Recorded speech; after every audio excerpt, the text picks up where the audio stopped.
Banyak orang di antara kita teman-teman sekalian tidak mensyukuri anak itu. Poin pertama dulu, syukuri keberadaan anak Bapak Ibu sekalian. Ada orang subhanallah mungkin karena sangat subur, Masya Allah, setelah nifas hamil lagi, maka dia tidak lihat besarnya nikmat anak itu. Bapak Ibu coba, terutama ibu-ibu, lihat kepada wanita-wanita yang sampai 10 tahun tidak punya anak, 15 tahun tidak punya anak. Dan ini sebuah karunia yang besar, adanya manusia di perut ibu lalu lahir, dan dia akan menjadi aset Bapak Ibu sekalian, karena semua yang diajarkan kepada anak itu akan jadi aset amal jariah kita. Saya sekarang ceramah depan Bapak Ibu sekalian, ayah dan ibu saya sudah di kuburan rahimahumullah. Mereka berdua akan panen pahala, karena saya tumbuh dari ASI ibu saya tumbuh dari nafkah ayah saya. Bahkan saya diajarin jalan, diajarin ngomong, semua itu aset amal jariah. Selama saya jalan, selama saya ngomong, maka mereka panen pahala. سبيل الدموع سبيل مريح تنهدى يا صاحي كي تستريح. Assalamualaikum warahmatullahi wabarakatuh. Alhamdulillah, kalimat suci, kalimat mulia, kalimat yang paling pantas selalu terucapkan dari lisan orang-orang beriman. Karena dia pasti meyakini sebagai orang yang beriman, kalau kalimat ini adalah kalimat penghubung antara dia dengan Tuhannya. Kalimat ini yang menjadi penyebab seluruh fasilitas dia selama melalui masa kehidupan di dunia dan juga di akhirat akan mendapatkan yang terbaik, akan dia raih. Alhamdulillah adalah kalimat syukur, kalimat bagaimana seseorang selalu bergantung pada Tuhannya.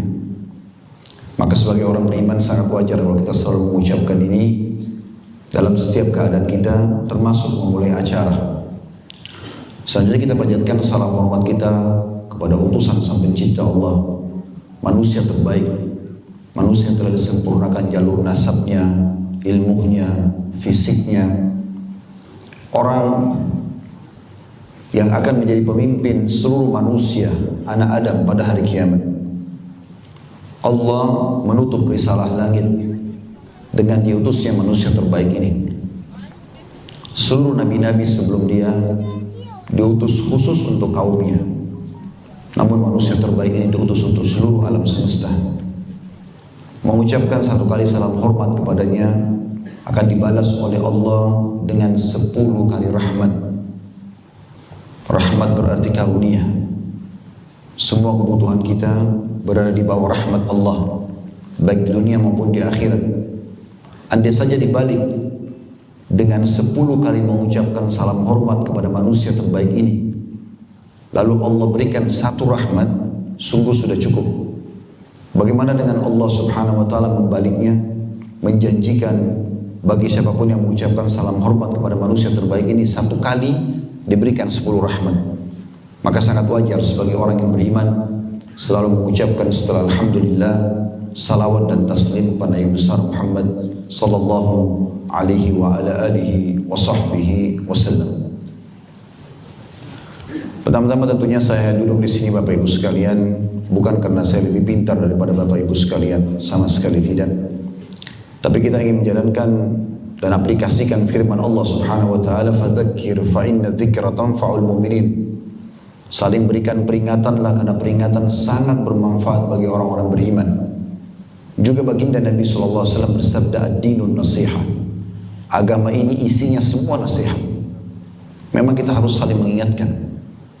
Sebelum dulu di majelis ilmu seperti ini akan beda sekali terasa keimanan kita dengan setelah bubar. Karena iman itu akan terasa nikmatnya, meningkatnya kualitasnya dengan ilmu. Apalagi dalam Islam majelis ilmu sangat dimuliakan, dijanjikan banyak sekali keutamaan. Di majelis ilmu ini teman-teman sekalian, kalau kita ikhlaskan niat kita, Allah menurunkan rahmatnya, dihadiri oleh para malaikat, dan kita seperti orang yang sedang berjihad di jalan Allah. Bahkan ada hadis yang mulia, siapa yang keluar menuntut ilmu ikhlas karena Allah, diberikan pahala haji lengkap. Maka di awal pertemuan ini saya mengajak diri saya dan Bapak Ibu sekalian untuk mengikhlaskan niat. Tidak usah lihat siapa yang berbicara, tapi apa yang disampaikan. Kalau itu benar, qala Allah, qala Rasul, Allah telah berfirman, Rasulullah SAW telah menyampaikan dan bersabda, maka terimalah. Apapun yang benar pasti dari Allah, bukan dari saya. Dan kalau ada yang salah pasti karena kebodohan saya.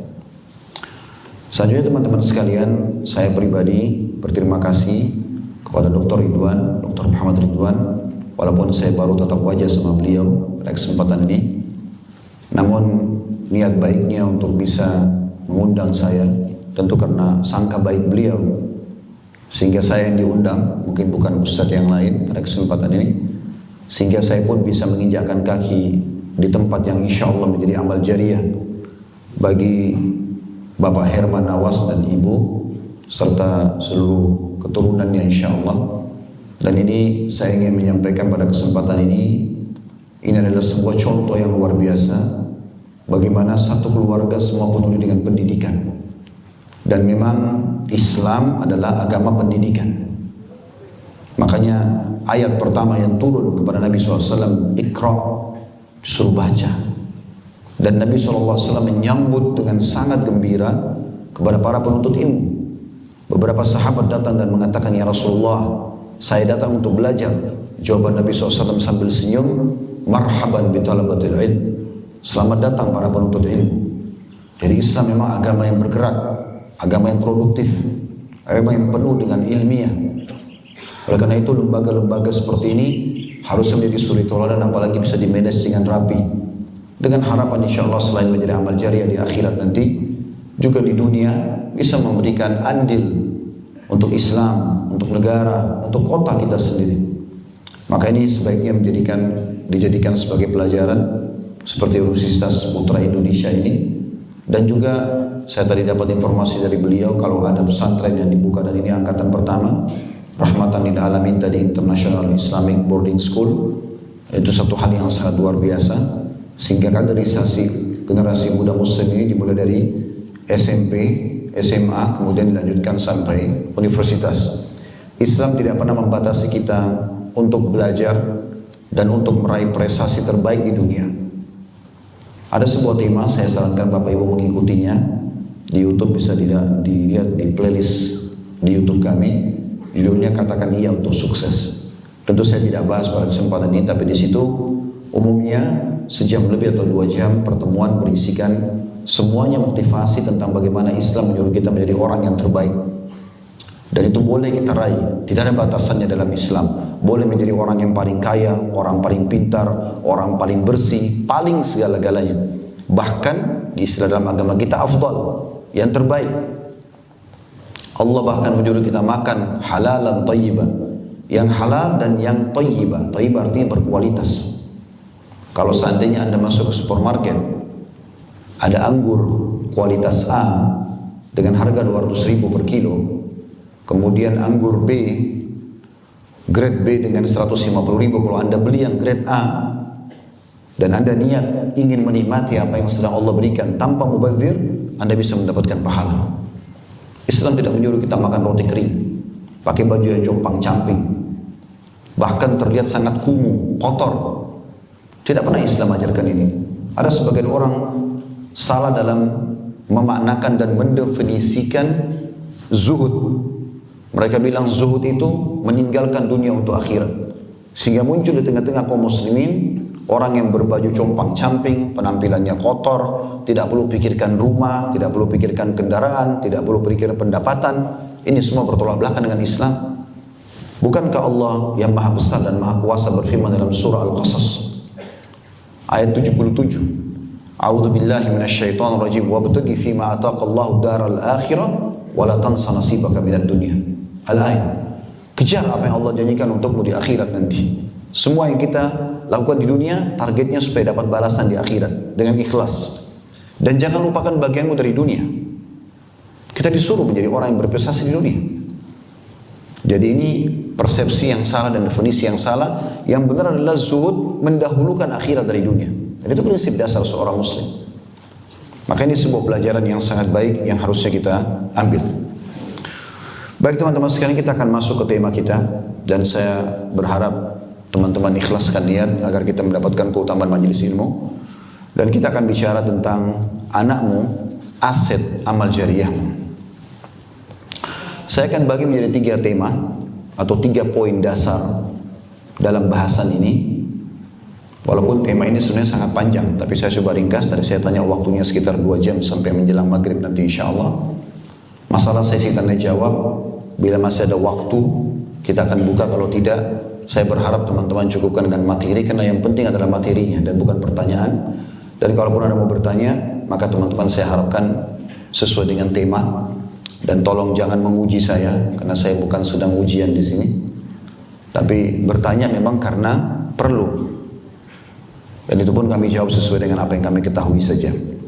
Yang pertama, tema itu akan kita bagi di poin pertama, agar anak kita menjadi aset amal jariah. Kenalkan dan tanamkan kepadanya 3 pondasi dasar. Mengenal Allah, mengenal Rasulullah SAW, dan mengenal Islam. Ini poin pertama, dan akan kita bahas insya Allah. Poin yang kedua,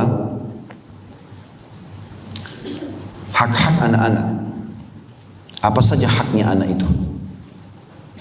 Dan poin yang ketiga, penanaman tentang akhlak mulia. Saya akan masuk poin pertama teman-teman sekalian, tentang masalah iman kepada Allah Subhanahu wa Ta'ala. Mungkin Bapak Ibu bilang, saya sudah beriman Ustaz kepada Allah. Tapi saya ingin Bapak Ibu jujur kepada saya di saat ini, di ruangan ini.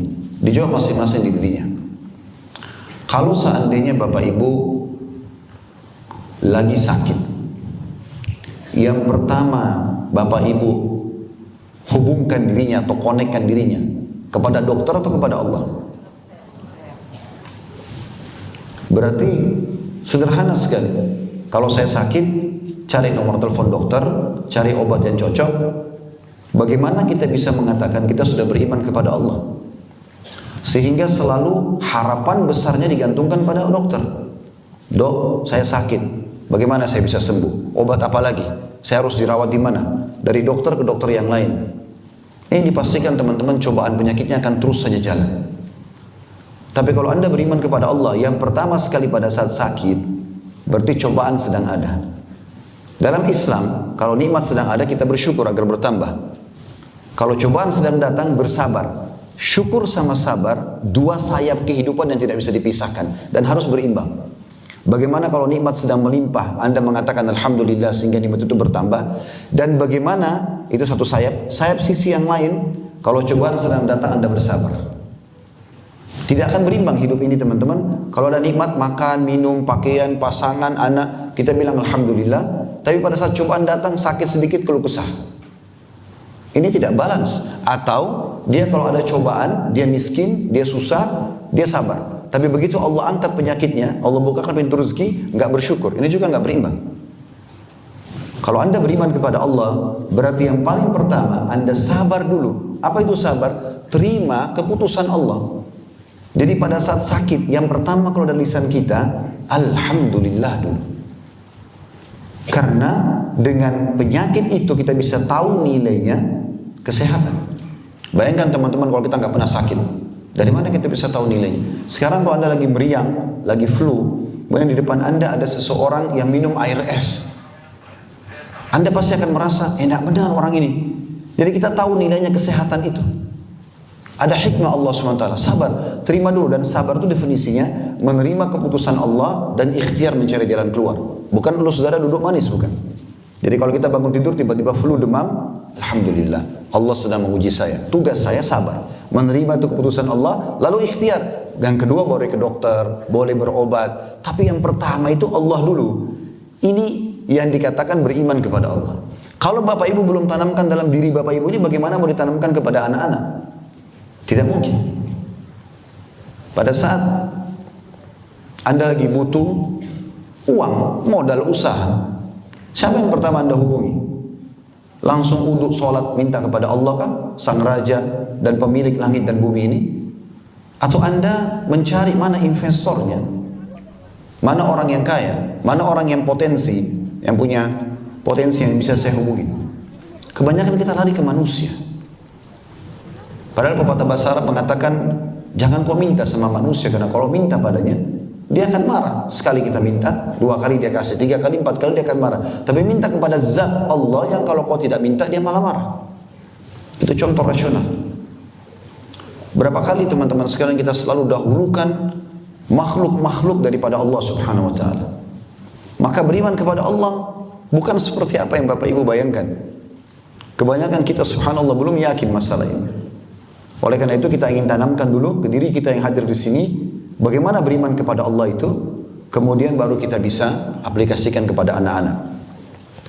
Saya berharap teman-teman sekalian, Anda bisa membuka Al-Quran untuk kita tadabburi bersama-sama ayat. Yang pertama teman-teman, surah Ar-Rum, surah nomor 30 dalam Al-Quran. Ayatnya, ayat 20. Sudah dibuka? Saya akan bacakan. A'udzubillahi minasyaitonirrajim.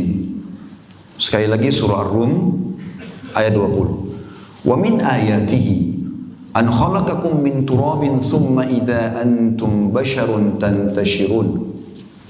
Dan di antara tanda-tanda kekuasaannya, N-nya besar kata ganti Allah, ialah dia menciptakan kamu dari tanah. Kemudian tiba-tiba kamu menjadi manusia yang berkembang biak. Pertanyaan sederhana. Siapa yang menciptakan manusia begini banyak teman-teman sekalian? Dengan warna kulitnya, parasnya, jumlah rambutnya, populasi lah, jenis kelamin, bahasa. Kalau kita tidak merenungi sesuatu yang besar depan mata ini, Bapak Ibu, kita lihat samping kiri kanan ini, sebenarnya kita harus bisa lihat tanda-tanda kebesaran Allah. Teman kita ngobrol sama kita saja itu sebuah tanda-tanda kebesaran Allah. Mulutnya bisa bergerak, mengeluarkan suara, matanya bisa berkedip, bisa melihat, telinganya bisa mendengar. Ini siapa yang buat semuanya? Apakah terjadi begitu saja tanpa ada yang menciptakan? Tidak mungkin. Allah menyinggung di sini yang pertama kali memperkenalkan dirinya. Bagaimana Allah lah yang menciptakan kalian dari Nabi Adam yang dibuat dari tanah kemudian berkembang biak seperti sekarang. Kemudian ayat 21-nya Allah mengatakan lagi wa min ayatihi, dan tanda-tanda kebesarannya, kekuasaan dia, raja pemilik yang di langit, yang di bumi, yang di kedalaman lautan, terjangkau atau tidak terjangkau oleh mata kita. Allah bilang an khalaqalakum min anfusikum azwajan litaskunu ilaiha wa ja'ala bainakum mawaddatan wa rahmah inna fi dzalika laayatin liqaumin yatafakkarun. Dan tanda-tanda kebesarannya dia telah menciptakan dari diri kalian sendiri, sesama manusia, laki-laki dan perempuan, istri dari jenismu sendiri, bukan dari hewan, bukan dari jin, bukan dari pohon, sama manusia. Ada rasa cenderung satu sama yang lain, supaya kamu cenderung dan merasa tentram kepadanya, dan dijadikan di antaramu rasa kasih dan sayang. Sesungguhnya pada demikian itu benar-benar terdapat tanda-tanda bagi kaum yang mau berfikir. Siapa yang ciptakan dua jenis kelamin yang berbeda? Kenapa nggak ada jenis kelamin yang ketiga? Kenapa ada kecenderungan kita untuk suka dengan lawan jenis? Dan itu normal. Karena kalau tidak ada rasa suka, tidak ada populasi. Cuma memang dibedakan, ada yang dibolehkan interaksi biologis, namanya nikah. Ada yang interaksi biologis yang tidak boleh, namanya zina. Tentu dua hal yang sangat berbeda. Interaksi yang halal akan dimulai dengan sesuatu yang luar biasa. Kurang dari 5 menit kalimat akad yang diucapkan, wali wanita mengatakan saya nikahkan kamu sama anak perempuan saya Fulana binti Fulana dengan mas kawin ini. Laki-laki mempelai laki-laki cuma mengatakan saya terima nikahnya dengan mahar yang disebutkan sah. Apalagi kalau dia sebutkan lebih lengkap nikahnya si Fulana binti Fulana dan seterusnya dengan mas Amin, itu juga sama sah. Kurang dari 5 menit kalimat ini, 2 saksi, ada mahar. Pada saat mereka selesai, semua orang tahu mereka akan lakukan interaksi biologis. Dua-duanya gembira pada saat itu, biologisnya berpahala, dan juga pada saat hamil, maka kedua pasangan akan gembira dan anak yang lahir jelas statusnya. Allah jadikan tanda-tanda kebesaran. Kebutuhan biologis kita ada dan dilampiaskan. Perbuatan yang haram zina, yang Allah haramkan, Allah berikan tanda-tandanya. 2 orang yang mau berzina pasti diikuti dengan ketakutan terlebih dahulu. Takut ketahuan, takut dilihat, sembunyi-sembunyi masuk ke hotel. Sehingga apa yang terjadi? Bibit manusia di sperma laki-laki dan sel telur yang akan menjadi kantong si bayi nanti, itu akan terganggu. Karena interaksi biologis dalam ilmu medis pun, kalau orang tidak tenang secara kejiwaan akan terganggu. Beda dengan nikah tadi, dua-duanya gembira. Maka spermanya, sel telurnya akan bagus kualitasnya, nanti akan menjadi generasi manusia. Kemudian pada saat hamil, mereka juga merasa sedih. Bahkan terjadi, kita sudah tahu kasus aborsi di sana sini. Anak kalau lahir pun tidak jelas statusnya, bisa dikatakan anak zina atau anak haram. Enggak ada penisbatan naba kepada pemilik sperma, dan tidak ada warisan bagi dia. Itu pendapat jumhur ulama. Allah jadikan itu tanda-tanda kebesarannya. Bapak Ibu di sini tadi kalau tidak salah syaratnya hadir seminar, sudah berumah tangga dan termasuk punya anak, begitu dokter? Berarti Anda sudah tidak asing lagi. Bukankah Anda pada saat mau interaksi biologis, itu bukan, ini kita bukan bicara masalah pornonya, tapi sebuah tanda-tanda kebesaran Allah. Kapan saja kita mau melakukan hubungan biologis bisa. Bahkan kata Nabi SAW, fi bidi ahadikum sadaqah, di kemaluan kalian ada pahala yang besar. Kata para sahabat, ya Rasulullah, ayati ahaduna ahlahu walahu fihi ajr. Apakah seseorang di antara kami menggauli istrinya? Maknanya nikmat sekali biologisnya, dan itu bukan aib untuk dibahas. Sementara dia juga dapat pahala. Kata Nabi SAW, ara'aitum law wada'tumu fil haram alakumul wizr. Tidakkah kalian lihat kalau kalian letakkan pada yang haram, zina, kalian dapat dosa? Kata para sahabat, iya Rasulullah. Kata Nabi SAW, wa kadzalika fil halal. Begitu kalau kalian letakkan pada yang halal. Jadi interaksi biologis suami istri menenteramkan jiwa, bisa datangkan keturunan, dan juga mendapatkan pahala. Ada kenikmatan dan pahala. Allah jadikan tanda-tanda kebesarannya. Kalau Anda yang mengatakan, tapi rumah tangga saya tidak mawaddah dan sakinah Ustaz, karena Anda tidak ikutin apa yang diperintahkan oleh Allah dalam rumah tangga itu. Ada materi yang saya susun, manajemen rumah tangga Islami, 30 kali pertemuan. Jadi itu semua berisi tentang bagaimana menjadikan rumah tangga mawaddah dan sakinah. Tentu hal-hal poin dasarnya teman-teman, jangan pernah memulai rumah tangga dengan kemaksiatan. Di Indonesia pacaran dulu baru nikah. Terbalik teman-teman sekalian. Nikah dulu baru pacaran. Setelah nikah pacaran tidak masalah, sampai hamil, punya keturunan banyak, safar sama-sama silakan. Tapi bukan sebelum nikah. Tidak, kita jadikan maksiat dulu baru mau menerapkan sunnah. Bagaimana caranya? Terus kemudian mau rumah tangganya gembira, gak bakal mungkin. Tapi coba Anda tidak melakukan pelanggaran syar'i. Menikah dengan niat baik-baik, bertemu dengan cara baik-baik, bahkan interaksi biologisnya terjadi, sentuh-sentuhan setelah akad nikah. Anda akan rasakan bagaimana mawaddah dan sakinah di situ. Allah tidak mungkin salah dalam firman-Nya. Ayat dua-duanya. Selanjutnya Allah mengatakan, wa min ayatihi, dan tanda-tanda kebesarannya dan keberadaan Allah sang pencipta. Khalqus samawati wal ardi wa ikhtilafu alsinatukum wa alwanikum inna fi dzalika laayatin lil alamin. Dan di antara tanda-tanda kekuasaannya supaya Anda hanya bergantung pada sang pencipta ini. Dan benar-benar Bapak Ibu sekalian, kalimat la ilaha illallah itu kalimat kebahagiaan betul-betul. La ma'budu bihaqqin illallah. Tidak ada Tuhan pencipta, pemilik, penguasa, pemberi rezeki, yang menghidupkan, yang mematikan, yang menggantikan siang malam, menurunkan hujan dari langit, semua. Dan yang mengadakan semua yang Anda bisa jangkau di langit sana dengan mata Anda, yang Anda tidak bisa jangkau. Yang bisa jangkau misalnya pergantian siang malam, bintang-bintang, matahari, burung yang berterbangan, yang tidak bisa dijangkau. Mungkin manusia, para ilmuwan belum bisa menjangkaunya dan belum bisa membuktikan. Masih banyak. Di bumi yang Anda bisa jangkau dengan mata Anda, manusia dan populasinya, kemudian hewan-hewan dari semut sampai gajah, miliaran jumlahnya. Depan mata kita bisa kita saksikan, dengan karakternya, dengan segala macam lah, ya, pertahanannya, pencernaannya dan seterusnya. Kemudian juga tumbuh-tumbuhan dari rumput yang kecil sampai pohon beringin, buah-buahan. Coba teman-teman sekalian, pada saat Anda sedang interaksi sehari-hari dengan diri Anda sendiri, jangan cuma sekedar interaksi biasa, sentuh dengan keimanan. Contoh misal, teman-teman kalau makan anggur, bukan cuma sekedar makan anggur itu teman-teman sekalian, tapi coba fikirkan siapa yang menancapkan anggur di tangkai-tangkai itu, dan siapa yang menatanya sampai sekian jumlahnya, yang membuat warnanya, cita rasanya, aromanya, gitu kan? Itu pasti luar biasa. Ada yang mengakukan itu, tidak mungkin tidak. Dan Anda manusia kalau memetik satu anggur dari tangkai itu, coba tancapkan kembali, bisa nggak? Kan bisa. Manusia kadang-kadang bodohnya dan sangat pendek pikirannya teman-teman sekalian. Bangga dengan sesuatu yang tidak perlu dia bangga dengan itu sebenarnya, dan dia melupakan sesuatu yang nyata depan matanya. Contoh misal, kalau seandainya ada seorang pelukis, dia datang ke pinggir pantai, kemudian dia bawa papan lukisnya, Saya bukan membolehkan melukis, karena ini bahasan ulama, apalagi kalau yang bernyawa tidak boleh. Tapi saya kasih contoh perumpamaan supaya mudah difahami. Teman-teman, ada pelukis dulu di pinggir pantai, langit lagi cerah, ada matahari, ada pohon kelapa di sana, ada burung yang terbang, ada perahu mungkin, ya. Kemudian dia datang dan Anda ada di belakangnya. Lalu dia melukis persis mirip dengan apa yang sedang dia lihat dan Anda lihat. Kira-kira pada saat sudah selesai lukisan tersebut, apa yang Anda katakan? Bagus kan? Bagus ya? Ini orang Padang nggak ada suaranya, saya nggak tahu kenapa. Lagi konsentrasi atau menghayal? Baik. Orang kalau lukisannya bagus, mirip sama asli, itu mahal sekali kan ya? Mahalnya luar biasa. Sampai ada lukisan itu sampai jutaan dolar. Karena kenapa? Mirip sama asli, kan gitu. Lalu manusia tadi, kalau Anda di belakangnya, Anda mengatakan, hebat tuh pelukis. Karena lukisannya sama dengan yang dilihat. Dia lihat, dia bangga dengan lukisan yang tidak perlu untuk dibanggakan. Dan dia lupa alam semesta di depan matanya yang dilukis oleh orang itu.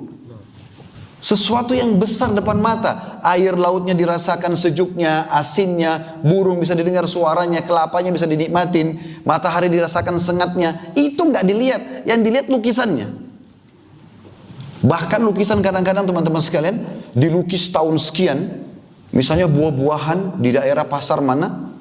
Kebetulan kakak ipar saya ada dulu pernah pelukis sebelum nikah sama kakak saya di Surabaya. Alhamdulillah setelah dia tahu hukumnya, dia tetap melukis tapi tidak lagi melukis yang makhluk. Tapi ada dulu buku dia pernah liatin saya, buku khusus untuk para pelukis, itu menggambarkan pasar di tahun berapa ratus tahun yang lalu. Dan itu dijadikan sebagai sebuah kebanggaan gitu. Itu teman-teman dijual mahal, dan kadang-kadang buah-buahan itu yang dilukis yang tahun sekian ditaruh di meja makan, lalu dibanggakan lukisan tersebut. Tapi dia lupa keranjang buah depan mejanya yang dia makan setiap hari. Bagaimana Anda bisa mengaku beriman kepada Allah sementara Anda tidak renungin masalah ini? Pisang teman-teman, siapa yang buat kulitnya begitu lembut, warnanya kuning, rasanya enak dan tidak pernah habis? Coba pakai keimanan, pakai akal sehat kita teman-teman, supaya Anda selalu hubungkan diri Anda dengan pencipta itu semuanya. Jeruk, apel, durian, semua buah-buahan ini. Apakah begitu saya tanpa ada penciptanya? Itu harus direnungi baik-baik. Kita teman-teman, syariat yang kita sedang imani dan kita terapkan Islam ini tidak bertolak belakang dengan akal manusia. Kalau Anda gunakan akal Anda betul-betul untuk tafakkur, Anda akan sampai ke titik yang Allah perintahkan kepada Anda. Makanya Allah bilang di sini ayat 22-nya, perhatikan, dan tanda-tanda kebesaran dan kekuasaannya ialah menciptakan langit dan bumi. Tiap hari kita lihat cahaya matahari malam dan siang bergantian. Kira-kira teman-teman sekalian, ruangan ini adakah lampu-lampu di atas ini dan bangunan ini tanpa ada yang membuatnya? Jelas jawabannya tidak ada. Bagaimana dengan langit dan bumi? Sekarang kalau Anda tanya orang-orang yang ateis, tidak yakin ada Tuhan Allah, kalau kita bilang sama dia, rumahmu kira-kira bisa langsung ada nggak tanpa ada arsitek, tanpa ada tukang yang membangunnya? Pasti dia bilang tidak. Lampu di rumahmu bisa nyala tiba-tiba tanpa ada yang nyalakannya? Pasti dia akan jawab tidak. Lalu bagaimana bisa dia tidak berpikir pergantian siang malam yang depan matanya setiap hari itu nggak dianggap ada penciptanya? Renungi ini teman-teman sekalian supaya kita hadirkan keberadaan Allah dalam hidup kita. Itu makna la ilaha illallah. Benar-benar teman-teman, makna ini luar biasa dalamnya. Luar biasa dalamnya. Karena dengan itu Anda nggak perlu capek cari siapa yang menciptakan. Semua yang dilihat dan tidak dilihat di langit, di bumi juga begitu. Ya, kemudian di kedalaman lautan dengan jutaan ikan dan jenis hewan di sana, la ilaha illallah. Enggak ada yang ciptakan, enggak ada yang memiliki, enggak ada yang mematikan, enggak ada yang memberikan rezeki, enggak ada kecuali Allah. Lalu Allah mengatakan di sini, selain tanda-tanda kebesaran penciptaan langit dan bumi dan perbedaan bahasa kalian, juga warna kulit kalian, sesungguhnya pada demikian itu benar-benar terdapat tanda-tanda bagi siapa? Kaum atau orang-orang yang mau mengetahui, maksudnya belajar. Nah ini tujuan kita seperti ini, belajar. Kalau Bapak Ibu tertanam apa yang saya sampaikan ya teman-teman sekalian, nanti Anda akan tanamkan ini kepada anak-anak. Di saat itu Anda bisa jadi aset amal jariah. Kalau enggak percuma. Di antara contoh orang tua tidak memahami masalah ini teman-teman sekalian, selalu dia bilang, kalau anaknya salah, ibu marah, ayah marah, ibu enggak suka, ayah enggak suka. Kenapa ibu dan ayah Kenapa bukan Allah marah? Kenapa bukan Allah? Kenapa bukan Tuhan? Tanamkan itu pada anak-anak dari mereka kecil. Saya pada anak-anak saya, alhamdulillah, selalu saya katakan, Allah marah, Allah larang, Allah perintahkan. Sehingga pada saat mereka lagi duduk umur 4 tahun, 5 tahun sama-sama, kadang-kadang kalau kakaknya ngambil mainan adiknya mengatakan, nanti Allah marah loh. Bukan ayah marah. Anda selama ini pakai ayah dan ibu kan? Lupa. Sehingga tidak tertanam masalah iman kepada Allah. Karena Anda sendiri belum sampai pada tingkat itu. Tidak mau memahami ini. Ini Allah bilang, bagi kaum yang mau belajar. Ayat 2-3-nya. Terus Allah ingatkan ini. Wa min ayatihi. Dan tanda-tanda kekuasaannya Allah. Manamukum bil laili wan nahari wabtigha'ukum min fadli. Inna fi dzalika la ayatin liqaumin yasma'un. Dan di antara tanda-tanda kekuasaan Allah ialah tidurmu. Teman-teman ngantuk tidur. Apa itu tidak ada yang ciptakan? Ngantuk itu dari mana? Terus kita tiba-tiba tidur gak sadarin itu dari mana? Begitu saja kan terjadi. Tiap hari loh kita tidur. Tiap hari kita lapar. Tiap hari kita kenyang. Tiap hari kita interaksi, mata melihat, telinga mendengar. Ini gak ada yang buat semuanya. Ini harus direnungi. Tanda-tanda kebesaran Allah. Tidurmu. Dikatakan Allah, di waktu malam dan siang hari. Dan usahamu mencari sebagian dari karunia. Kenapa kita muncul ide teman-teman seperti kampus yang dibuat, sekolah, akhirnya nanti setelah sarjana bekerja. Kenapa ada pikiran, ide untuk bekerja punya income supaya bisa membiayai hidup? Itu tanda-tanda Allah membuat sistem itu. Sistem itu dibuat sama Allah, kita ikutin alurnya. Nggak mungkin di sebuah perusahaan tidak ada SOP, kemudian tiba-tiba berjalan begitu saja. Tentu akan berantakan, tapi ada SOP-nya, ini ada peraturannya. Yang buat itu Allah. Allah jadikan itu sebagai sebuah tanda-tanda kebesarannya. Allah mengatakan apa? Sesungguhnya pada demikian itu benar-benar terdapat tanda-tanda bagi kaum yang mau mendengar. Mendengar artinya mau belajar juga. Ayat 24-nya. Wa min ayatihi. Dan tanda-tanda kebesarannya Allah. Yurikumul barqa khawfan wa tama'an wa yunazzilu minas sama'i ma'an fayuhyi bihil arda ba'da mautiha. Inna fi dzalika laayatin liqaumin ya'qilun. Renungi teman-teman. Dan di antara tanda-tanda kekuasaannya Allah, Dia memperlihatkan kepadamu kilat. Siapa yang tidak pernah lihat kilat di sini? Pasti sudah semua. Dari mana itu tiba-tiba datang kilat? Begitu saja? Gak ada yang ciptakan? Atau cuma kita sebatas pikiran pendek, tidak menurungi secara keimanan? Oh kilat, selesai. Renungi dari mana itu? Hubungkan selalu, pasti ada penciptanya. Yang menimbulkan rasa takut. Orang takut kalau itu. Rasa takut sendiri Allah juga yang ciptakan. Dan harapan, berharap selamat, tidak kena. Dan Dia menurunkan hujan dari langit. Ini yang luar biasa teman-teman. Hampir di Indonesia ini ada musim hujan. Hampir setiap kita turun lihat hujan. Shower di kamar mandi bapak ibu, tiba-tiba bisa jalan nggak kalau tidak dibuka kerannya? Kalau dia normal, tidak mungkin kan? Bagaimana dari langit turun hujan yang besar? Anda nggak pikir itu ada penciptanya. Ada yang mengatur, biasa hujan di sana, di sini nggak hujan. Ya. Terus ada kadarnya, ada waktu dia turun, ada waktu dia berhenti. Renungin ini teman-teman sekalian dan tanamkan pada anak-anak itu. Lalu Allah mengatakan, dan Dia menurunkan hujan dari langit lalu menghidupkan bumi dengan air itu sudah matinya. Ada tanah kering, mau 1 tahun, mau 10 tahun tandus, turun hujan sekali, selesai, hidup kembali. Berapa kali Anda bisa pernah lihat tanah-tanah tandus tiba-tiba turun hujan? Kalau belum pernah lihat, bisa cuplikan di YouTube banyak. Tanah tandus turun hujan, kelihatan kok langsung. Zaman kita sekarang luar biasa, Allah berikan kita kemudahan untuk itu. Lalu Allah mengatakan sesungguhnya pada yang demikian itu benar-benar terdapat tanda-tanda bagi kaum yang mempergunakan akalnya. Maksudnya untuk mengenal Tuhannya. Supaya selalu hanya bergantung kepada Allah. Nomor 1 Allah. Pencipta Anda. Anda kalau sedang mendapatkan nikmat teman-teman sekalian, yang ciptakan Anda Allah, yang ciptakan nikmat itu Allah, yang bisa mempertahankan Allah. Nggak ada yang lain. Nggak ada yang lain. Kalau Anda sedang diuji, ada penyakit, ada masalah, yang ciptakan Anda Allah, yang ciptakan masalah itu Allah, yang bisa memberikan solusi Allah. Nggak ada yang lain. Kalau Anda punya nikmat, maka Allah sedang menyayangi Anda. Tinggal bersyukur, Allah tambah. Kalau Anda sedang punya cobaan, berarti Allah sedang menegur Anda. Jadikan bahan introspeksi diri kembali kepada Allah. Masalah apapun, saran saya teman-teman, wudu, sholat 2 rakaat, mohon kepada Allah, lalu Anda ikhtiar setelah itu secara manusia. Demi Allah selesai masalahnya. Tidak selesai-selesai karena kita selalu dari manusia ke manusia, begitu terus. Allah bilang lagi, ayat 25-nya masih bersambung. Wa min ayatihi, dan tanda-tanda kebesarannya Allah, antaqumas sama'u wal ardu bi amri thumma idza da'akum da'watan minal ardi idza antum takhrujun.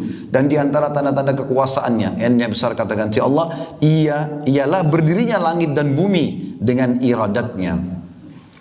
Ya, ini atapnya auditorium ini atau aula ini tidak mungkin bisa bertahan begini kalau tidak ada tiang-tiang yang besar di kanan kiri Bapak Ibu sekalian. Saya mau tanya, coba Anda renungi baik-baik. Pernah nggak ada yang lihat tiangnya langit? Tidak pernah. Coba Bapak Ibu, ada di Indonesia, ada di Saudi, ada di Amerika, langitnya sama saja begini. Tidak pernah lihat ujungnya, nggak ada tiangnya. Kok bisa? Allah sebutkan itu. Ya. Dalam surah Fussilat itu, nanti kita baca ayatnya, bagaimana Allah jadikan langit berdiri tanpa tiang. Dan itu manusia bisa lihat, tapi mereka tidak renungi masalah itu. Bahkan yang kita sayangkan banyak para ilmuwan, ya, mengajar segala macam jenis ilmu mungkin kayak di universitas ini, tapi tidak dihubungkan sama sekali dengan masalah keimanan kepada Allah. Sayang sekali. Lalu Allah mengatakan, dan di antara tanda-tanda kekuasaannya ialah berdirinya langit dan bumi ini dengan iradatnya, dengan keinginan Allah SWT. Kemudian apabila dia memanggil kamu sekali panggil dari bumi, seketika itu juga kamu keluar dari kubur. Maksudnya nanti kita akan meninggal semua, lalu kemudian Allah perintahkan peniupan sangkakala yang kedua. Yang pertama terjadi kiamat, yang kedua pembangkitan dari kuburan. Yang Anda selalu baca dalam surah Al-Fatihah, Maliki Yaumiddin, Raja Hari Kebangkitan. Lalu ayat 26-nya Allah mengatakan walahu man fis samawati wal ard kullun lahu qanitun. Dan ketahuilah kepunyaannya Allah, siapa saja yang ada di langit dan di bumi, semuanya hanya kepadanya tunduk. Suami, ibu-ibu, ciptaannya Allah. Ada masalah sama suami, minta sama Tuhannya. Tuhannya suruh perbaikin, dia minta, bukan suruh. Mohon kepada Allah, ya Allah berikan hidayah suami saya. Baik kok itu. Kalau kita selalu orangnya dulu kita sasarin. Allah nomor 30. Dokter dulu sudah mentok 30 dokter gak bisa sembuh, baru sholat malam. Istri bapak-bapak di sini itu ciptaannya Allah, ada Tuhannya. Mohon kepada Allah untuk melunakkan hatinya, berikan hidayah, selesai kok urusannya. Ini makna tauhid ini. Allah dulu, itulah yang kita tekankan. Allah mengatakan semua yang di langit dan bumi, siapa saja kepunyaannya Allah. Apa saja, semuanya hanya kepadanya tunduk. Seorang salafus saleh, ada kisah dulu. Dia melakukan perjalanan dari Irak ke negeri Syam. Zaman dulu teman-teman orang cuma mengandalkan cahaya matahari, belum ada penerangan kayak kita sekarang. Orang zaman dulu kalau bukan naik keledai, kuda, unta, atau jalan kaki, transportasinya mereka nggak terbataskan. Dan mereka jalan andalkan cahaya matahari, jalan kaki ini misalnya. Pas tiba maghrib terpaksa mereka istirahat, tunggu matahari terbit besok baru bisa jalan lagi. Orang ini kebetulan seorang salafus saleh, saya tidak temukan namanya tapi kisah saja begitu. Dia pas jalan dan tiba maghrib di tengah-tengah hutan, gelap sekali, terpaksa dia istirahat. Dia wudhu dengan bekal air sedikit yang ada, kemudian dia jamak maghrib isya, lalu dia istirahat. Di awal malam kalau kita sekarang sekitar jam 11 malam dia bangun. Dia kerjakan sholat tahajud. Dalam kisah ini dikatakan setelah 2 rakaat pertama dia sholat tahajud, begitu salam, dia mau berdiri ke rakaat selanjutnya, dia bilang sendiri, tiba-tiba di depan mata saya ada seekor harimau meraung dengan keras, tanda-tanda kelaparan. Waktu itu tiba-tiba dia bilang, saya berpikir, bagaimana caranya saya lolos dari harimau ini? Dia lebih kuat, dia lebih cepat, dia menguasai wilayah itu, dia ganas, gak mungkin bisa lolos dari harimau secara hitung-hitung akal manusia. Tapi pada saat itu teman-teman, tauhidnya, akidahnya muncul. Apa yang dia katakan? Dia mengatakan, hai harimau, kalau seandainya Allah yang telah menciptakan kamu dan aku mengutusmu untuk memakanku, aku tidak akan melawan. Tapi kalau seandainya kau datang untuk mengganggu ibadahku dengan Tuhanku Allah, Tuhanku dan Tuhanmu Allah, aku akan minta kepadanya untuk menghancurkanmu. Dalam kisah ini dikatakan tiba-tiba harimau itu tundukkan pandangannya lalu tinggalkan orang soleh ini. Harimau juga makhluknya Allah, ular makhluknya Allah, semua tidak terkecuali. Jadi tidak perlu takut dan bergantung pada mereka. Ada masalah apapun Bapak Ibu hadapi, berarti ada masalah Bapak Ibu dengan Sang Pencipta. Kalau hubungan sama Allah baik, baik semua ini. Ikuti ceramah kami juga di YouTube, ada judulnya Kenalilah Tuhanmu Kau Akan Bahagia. Ini penting untuk dipelajari teman-teman sekalian, karena ini masalah tauhid. Ini asas pertama. Allah juga mengatakan di ayat 27-nya. Lanjutannya, wa huwa alladhi yabda'ul khalqa thumma yu'iduhu wa huwa ahwanu 'alaihi wa lahul mathalul a'la fis samawati wal ard wa huwal azizul hakim. Dan dialah, D-nya besar kata ganti Allah, yang menciptakan manusia dari permulaan, kemudian mengembalikan atau menghidupkannya kembali, dan menghidupkan kembali itu adalah lebih mudah baginya, dan baginya lah, bagi Allah, sifat yang maha tinggi di langit dan di bumi, dan dialah yang maha perkasa lagi maha bijaksana. Ini teman-teman satu ayat saja kalau kita ingin rincikan mungkin cukup untuk dua jam pertemuan. Cuma karena ini materi kita cukup panjang, saya padatin maka saya ringkas-ringkas. Tidak semua ayat ini saya jabarkan. Kalau jabarkan sifat bijaksananya saja Allah mungkin 2 jam 3 jam itu. Belum sifat-sifat yang lain di sini, maha perkasa, ya, kemudian maha tinggi di langit dan di bumi, itu semua maknanya sangat dalam. Ada beberapa judul tadi saya bilang, Bapak Ibu bisa dalami insya Allah kembali ke ceramah kami, Kenali Tuhanmu Kau Akan Bahagia. Kemudian juga ada saudaraku, inilah pondasi agamamu. Saya bicara tentang bagaimana memunculkan keyakinan kepada Allah di situ. Kemudian kita pindah teman-teman sekalian masih di surah yang sama, ayat 46. A'udzu billahi minasyaitonir rajim. Wa min ayatihi. Kembali Allah katakan, dan tanda-tanda kekuasaannya, ayyursilar riyaha mubashshiratin wa liyudhiqakum min rahmatihi wa litajriyal fulk bi amrihi wa litabtaghu min fadli wa la'allakum tashkurun. Dan di antara tanda-tanda kekuasaannya adalah bahwa dia-nya besar kata-kata Allah, mengirim angin. Bapak Ibu rasakan terpahan angin? Dari mana angin itu? Begitu saja ada sebagai berita gembira, pembawa berita gembira. Biasanya kalau mau hujan ada tiupan angin. Dan untuk merasakan kepadamu sebagian dari rahmatnya, kita merasa lebih segar. Apalagi kalau udaranya segar, ya. Dan supaya kapal dapat berlayar dengan perintahnya, ini besar kata-kata Allah. Dan juga supaya kamu dapat mencari karunia-Nya. Karena kalau tidak ada angin, tidak bisa jalan kapal di lautan. Angin yang mendorong itu. Dan kata Allah, semua itu agar kamu bersyukur. Allah ingatkan itu. Semua itu tujuannya agar kamu bersyukur. Ya. Dan sekian banyak teman-teman ayat-ayat ini kalau kita baca cukup panjang. Ya. Saya mau teman-teman kita langsung saja ke surah Fussilat dan nanti terakhir surah Al-Baqarah. Surah nomor 41 ayat 37-nya ini. A'udzu billahi minasyaitonir rajim. Wa min ayatihi al-lailu wan-naharu wasyamsu wal-qamar la tasjudu lisyamsi wala lil-qamari wasjudu lillahi alladzi khalaqahunna in kuntum iyyahu ta'budun. Dan di antara tanda-tanda kekuasaannya ialah malam, siang, matahari dan bulan. Bagaimana pergantian malam dan siang, munculnya matahari di pagi hari sampai petang, kemudian munculnya bulan di malam hari. Janganlah sembah matahari maupun bulan, tapi sembahlah Allah yang menciptakannya. Kedua itu. Dan ialah yang kamu, jika ialah yang kamu sembah. Ya, jadi ini tentang peringatan Allah SWT. Kemudian kita ke surah Luqman. Saya coba ringkaskan karena waktunya. Surah nomor 31 dalam Al-Quran ayat 10. Ini yang masalah langit tanpa tiang. A'udzu billahi minasyaitonir rajim. Khalaqas samawati bighairi 'amadin tarawunaha wa alqa fil ardi rawasi an tamida bikum wa batha fiha min kulli dabbah wa anzalna minas samai ma'an fa ambatna fiha min kulli zawjin karim. Dia menciptakan langit tanpa tiang yang kamu melihatnya.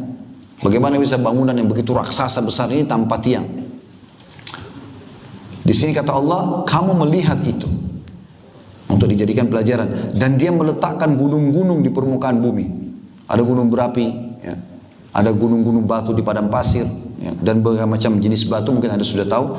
Kata Allah di permukaan bumi supaya bumi itu tidak menggoyangkan kamu. Tujuannya bumi itu seperti paku yang membuat bumi ini stabil. Makanya nanti kejadian hari kiamat dalam beberapa ayat Al-Quran, gunung-gunung Allah cabut sehingga bumi ini menjadi seperti kapas, gitu, melayang, ya.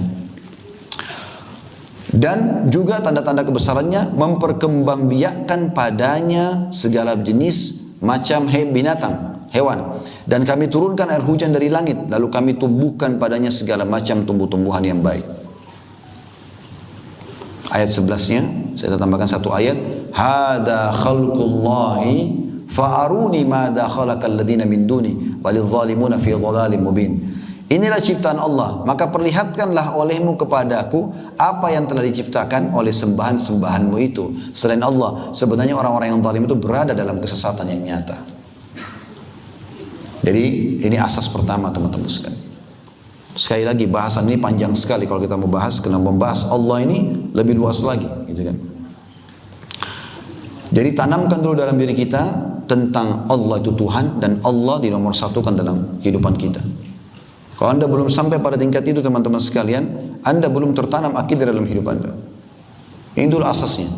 13 tahun dakwah Nabi SAW di Mekah, 10 itu semua berisi dakwah tentang tauhid, penanaman la ilaha illallah. Dan nanti di tahun ke-11 dari masa kenabian baru ada perintah sholat 5 waktu.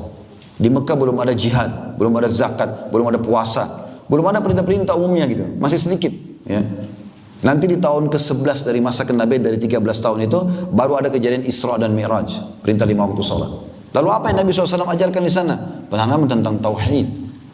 Gak boleh sembah berhala, gak boleh bergantung pada batu, pohon, gak boleh meramal nasib, gak boleh ke dukun, minta tolong sama jin, mereka juga makhluk. Nabi SAW tanamkan, maka lahirlah kadar-kadar umat seperti Abu Bakar, Umar, Uthman, Ali, Talha, Zubair dan yang lainnya ridwanullahi alaihim yang luar biasa dari sisi keyakinannya. Sampai para sahabat itu dinukil dalam riwayat tentang mereka, kalau sendalnya putus minta ke langit, ya Allah sendal saya putus gantikan. Pernah gak anda minta sendal sama Allah? Mungkin bagi anda tidak masuk akal, tapi memang begitu. Nanti Allah akan gerakkan jawabannya. Bisa kita dapat duit untuk beli sendal, atau orang kasih kita sendal, datang jawabannya. Itu poin penting yang harus kita titik beratkan. Kemudian yang kedua teman-teman, selain menanamkan beriman kepada Allah, beriman kepada Rasulullah SAW. Mungkin anda juga mengatakan sama. Saya sudah tahu Ustaz Rasulullah SAW. Kalau saya tanya jujur Bapak Ibu sekalian di sini hadir, apakah kalau saya bilang Bapak Ibu bisa nggak gambarkan kepada saya bagaimana mukanya Rasulullah SAW? Bagaimana rambutnya, bagaimana kulitnya, bagaimana postur tubuhnya? Sudah tahu semua itu? Kalau sudah tahu, berarti Masya Allah. Saya nggak perlu datang jauh-jauh ke Padang jelasin. Tapi banyak di antara muslimin tidak tahu siapa nabimu Muhammad SAW. Bisa nggak jelaskan ke saya? Saya pengen seakan-akan lihat Nabi, walaupun saya tidak ketemu. Susah, karena tidak belajar. Ada nggak kejelasan? Ada. Ulama menukil, disilakan dengan khalqiyah, fisik Nabi. Kalau anda bertanya lagi, Ustaz untuk apa belajar tentang fisik Nabi? Ada sabda Nabi SAW, siapa yang melihatku dalam mimpinya, maka itu adalah aku. Kata Nabi SAW, karena syaitan tidak akan menjelma menjadi aku. Kalau begitu harus kita tahu fisiknya. Disebutkan dalam riwayat, Nabi SAW kulitnya putih. Saking putihnya sampai pipinya kemerah-merahan. Anda bisa bayangkan bagaimana tampannya Nabi SAW ini. Kemudian alis beliau tebal seperti busur panah. Matanya besar. Bola mata dan kelopak mata dipenuhi dengan bulu mata yang lebat. Dan putih matanya bersih. Dan hitamnya hitam pekat. Sampai kata para sahabat, kalau kami ingin bercermin di mata Nabi SAW, kami bisa bercermin. Hidungnya mancung, bibir, dagu, pipi dan dahinya dalam riwayat dikatakan setara atau sepantasnya dengan wajah beliau yang tidak bulat dan tidak oval. Nabi SAW punya pundak yang lebar, dada yang bidang, ya, postur tubuh yang kekar.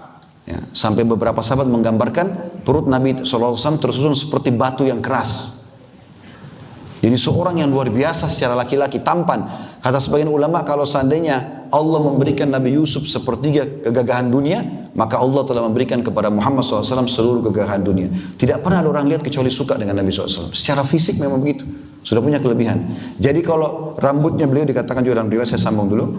Rambut beliau tidak lurus sekali, tidak juga geriting. Maka berombak, yang kadang-kadang beliau biarkan sampai lumma atau jumma. Sampai di kuping atau sampai di pundak. Sallallahu alaihi wasallam. Beliau memiliki jenggot yang lebat atau kathif. Kadang-kadang bahkan dikatakan sampai ke dada beliau sallallahu alaihi wasallam. Jadi kalau Bapak Ibu mimpi lihat Nabi kulitnya hitam, berarti syaitan. Kalau rambutnya keriting, syaitan. Orangnya pendek, syaitan. Orangnya kurus, syaitan. Kan sering begitu di Indonesia, ada yang ngaku lihat Nabi, lihat Nabi. Udah tahu belum ini? Ini tanamkan kepada anak-anak Bapak Ibu sekalian. Rasulullah itu yang kita jadikan suri teladan, ini loh fisiknya. Baru Bapak Ibu masuk ke masalah akhlaknya dan syariatnya. Fisiknya dulu diajarin, diberikan gambaran. Kebanyakan buku sirah gak sebutin tentang khalqiyah Nabi SAW. Karena ini penting untuk dipelajari. Kita juga perlu tahu. Jadi ketampanan yang Allah berikan itu juga salah satu faktor diterimanya dakwah beliau sallallahu alaihi wasallam. Salah satu faktor, bukan faktor utama. Faktor utama tentu karena Allah SWT yang mudahkan. Tapi berpengaruh. Pada saat orang yang menyampaikan ceramah itu tampan, bersih, wangi, orang juga tertarik mendengarkan. Memang begitu Nabi SAW. Sehingga para sahabat menggambarkan, belum pernah kami melihat wajah seceria wajah Nabi SAW. Sampai Ka'ab radhiyallahu anhu mengatakan, satu hari saya pernah berdiri depan rumah Nabi SAW, lalu saya sedang melihat bulan purnama yang indah. Biasanya di pertengahan bulan, tanggal 13, 14, 15 yang Bapak Ibu biasa puasa Ayyamul Bid, itu biasanya bulan purnama. Dia bilang, saya lagi melihat ke bulan purnama dan saya sangat kagum dengan ciptaan Allah itu. Begitu indahnya sampai tidak mau mengalihkan pandangan. Kebetulan waktu dia lagi lihat bulan itu di depan rumah Nabi SAW. Lalu dia mengatakan, tiba-tiba terdengar suara pintu Nabi terbuka dan Nabi keluar baru selesai mandi. Rambut beliau basah, disisir ke belakang dengan rapi. Beliau menggunakan jubah berwarna merah. Dalam riwayat lain jubah merah ada garis-garis hitamnya. Kata Ka'ab, begitu saya lihat Nabi SAW, saya temukan Nabi lebih indah daripada bulan itu. Sangat tampan, sangat bersih. Itu disempurnakan dengan akhlaknya. Sopan, ramah, dermawan, jujur, baik semuanya. Kalau Bapak Ibu ceritakan kepada anak-anaknya ini, anak-anaknya akan berpikir, oh ini suri teladan saya. Jangan dibiarin, nanti ada poin yang ketiga terakhir, bagaimana penanaman akhlak. Akan saya berikan contoh-contoh teman-teman sekalian. Banyak kita ini merusak akhlak anak kita sendiri, merusak. Nanti ada contohnya insya Allah. Apa yang Allah katakan tentang selain ciptaan fisik Nabi SAW? Ya, Allah mengatakan tentang akhlaknya dalam surah Al-Qalam ayat 4, A'udzubillahi minasyaitonirrajim wa innaka la'ala khuluqin 'azim. Sesungguhnya kau Muhammad benar-benar memiliki budi pekerti yang agung. Allah penciptanya memuji tentang akhlak Nabi SAW. Sampai para sahabat mengatakan, kami mengetahui Nabi SAW tidak suka sesuatu itu dari raut wajah beliau. Beliau tidak pernah hina makanan, tidak pernah menolak pemberian. Raut wajahnya orang sahabat sudah tahu berarti Nabi tidak suka. Tidak pernah menghina-hina. Ini luar biasa, akhlak yang luar biasa gitu. Dan pernah ditanya kepada Aisyah radhiyallahu anha, kalau bapak-bapak di sini mau ditahu bagaimana akhlaknya, tanya istrinya. Mungkin di luar dia bisa jaga wibawanya, tapi di rumah belum tentu. Bapak-bapak mau tahu akhlak, ibu-ibu mau ditahu akhlaknya, tanya suaminya. Karena yang tiap hari interaksi mereka. Pasti akan tahu, oh suami saya orangnya baik, oh suami saya orangnya jahat, oh istri saya orangnya begini dan begitu. Makanya sahabat menanyakan pada Aisyah, kaifa kana khuluqun Nabi sallallahu alaihi wasallam? Bagaimana sih akhlaknya Nabi, gambarin kepada kami. Karena di luar rumah kami sudah tahu, dalam rumah bagaimana? Apa kata Aisyah? Karena sulitnya menggambarkan, beliau cuma mengatakan kana khuluquhul Quran. Kau lihat Al-Quran, seperti itu Al-Quran berjalan di muka bumi, itu akhlak Nabi SAW. Luar biasa gitu. Pernah Aisyah cemburu, maka Nabi SAW cuma mengatakan kepada pembantu yang ditepis piring kurmanya, ambillah kurma-kurma ini karena ibumu sedang cemburu. Selesai. Jadi rumah yang sangat nyaman, tentram, damai. Tanamkan figur manusia terbaik ini teman-teman dalam diri kita dan diri anak-anak kita. Kalau anda sudah yakin tadi pencipta langit dan bumi dan apapun adalah Allah, dan kita sudah katakan tadi poin yang penting adalah jadikan Allah nomor satu, maka Rasulullah SAW utusannya Allah. Allah memutus dari kalangan kita manusia supaya mudah untuk dicontohi. Nabi Muhammad SAW manusia biasa, juga dari sperma, sel telur, jadi anak, masa bayi, lahir dari rahim seorang ibu, kemudian anak-anak, dengan remaja, dengan menikah, dengan suka dukanya, kemudian diutus jadi nabi, kemudian seterusnya sampai meninggal dunia. Supaya gampang kita ciplak hidupnya, dan kita memang disuruh untuk menciplak itu. Ikuti saja semuanya. Allah mengatakan dalam surah Al-Ahzab masalah itu. A'udzubillahi minasyaitonir rajim. Laqad kana lakum fi Rasulillahi uswatun hasanah. Pada diri Muhammad sallallahu alaihi wasallam, Rasulullah SAW ada suri teladan buat kalian. Ikuti saja cara makannya, tidurnya, segala macam, maka pasti akan menjadi orang yang baik. Allah memastikan Rasulullah SAW adalah utusannya, disebutkan dalam surah Al-Imran. Surah nomor 3 ayat 144. A'udzubillahi minasyaitonir rajim. Wa ma Muhammadun illa rasulun qad khalat min qablihi rusul. Al-ayat. Muhammad adalah utusan dan telah berlalu sebelumnya utusan-utusan yang lain. Sampai itu saksi bahasanya. Kemudian juga dalam surah Al-Fatih, surah nomor 48 ayat 29, Allah berfirman, A'udzubillahi minasyaitonirrajim, Muhammadur Rasulullah. Muhammad benar adalah utusan Allah. Jadi kalau kita mau mengenal Allah Tuhan kita bisa menjadikan atau mau menjadikan Allah sebagai nomor satu dalam hidup kita harus mengikuti Nabi SAW. Makanya ulama mengatakan syarat diterimanya amal dua. Al-ikhlas, tulus karena Allah dan mengenal Tuhannya, kemudian mutaba'ah, mengikuti Nabi alaihi salatu wassalam. Ada hal yang saya ingin sampaikan teman-teman sekalian, sedikit saya akan bahas ini mungkin insya Allah 3-4 menit, baru kemudian kita pindah di poin setelahnya. Maksudnya di poin tentang, masih di poin pertama dari 3 poin ini, tentang iman kepada Rasulullah SAW, lalu kita masuk kepada Islam ya. Ada mukjizat Nabi SAW yang mungkin ada di antara Bapak Ibu yang belum pernah dengar barangkali. Saya ingin sentuh itu supaya Bapak Ibu kisahkan kepada anak-anak pada saat mau tidur, pada saat lagi duduk, terutama ibu-ibu. Dalam sebuah riwayat Bukhari, ada daging kambing yang sudah dimasak bicara dengan Nabi. Pernah dengar nggak? Mau dengar kisahnya? Baik. Walaupun cuma 10% yang bilang mau gitu. Yang lainnya nggak mau rupanya. Waktu Nabi SAW menembus benteng Khaybar, benteng Yahudi, sekitar 180 kilo dari kota Madinah, sampai sekarang masih ada benteng-bentengnya. Di sana ada 2 suku Yahudi, Qainuqa dan suku Quraidah dan Qainuqa. 2 suku ini ada di Khaybar setelah diusir oleh Nabi SAW dari Madinah karena mereka berkhianat. Yang jelas Nabi SAW setelah sulh Hudaybiyah, kesepakatan Hudaybiyah, menyerang Khaybar karena Allah menjanjikan kemenangan. Sampai di sana, setelah menembus 9 benteng Yahudi dan berhasil ditaklukkan setelah lebih dari 50 hari mengepung ya, benteng-benteng tersebut. Ya. Maka orang-orang Yahudi ini menghidangkan makanan untuk Nabi SAW karena mereka mau menunjukkan kalau mereka kalah, mereka mengalah gitu. Tetapi tukang masaknya, perempuan itu jahat. Dia sepakat dengan seorang pendeta Yahudi untuk meletakkan racun. Kemudian dihidangkanlah banyak sekali nampan-nampan makanan, dan kebetulan waktu itu para sahabat dalam buku-buku sirah disebutkan mereka kelaparan karena kehabisan makanan dalam peperangan tersebut. Akhirnya orang-orang Yahudi ini tahu Nabi SAW paling gemar makan paha kambing. Ditaruhlah di nampan yang paling depan roti gandum dan di atasnya paha kambing. Yang lain gak ada paha kambingnya. Sehingga pada saat sahabat lihat, oh ini kesukaan Nabi, mereka gak sentuh nampan itu. Dihidangkan depan Nabi SAW. Lalu sudah berapa hari sahabat tidak makan, habis 3-4 hari kehabisan makanan, mereka kelaparan benar. Kemudian waktu mereka menunggu Nabi SAW menikmati, begitu Nabi SAW mencuri potongan daging tadi, kemudian memasukkan ke mulut beliau, dan sahabat akhirnya juga makan. Bayangkan kalau 3 hari kehabisan makanan, seperti apa laparnya.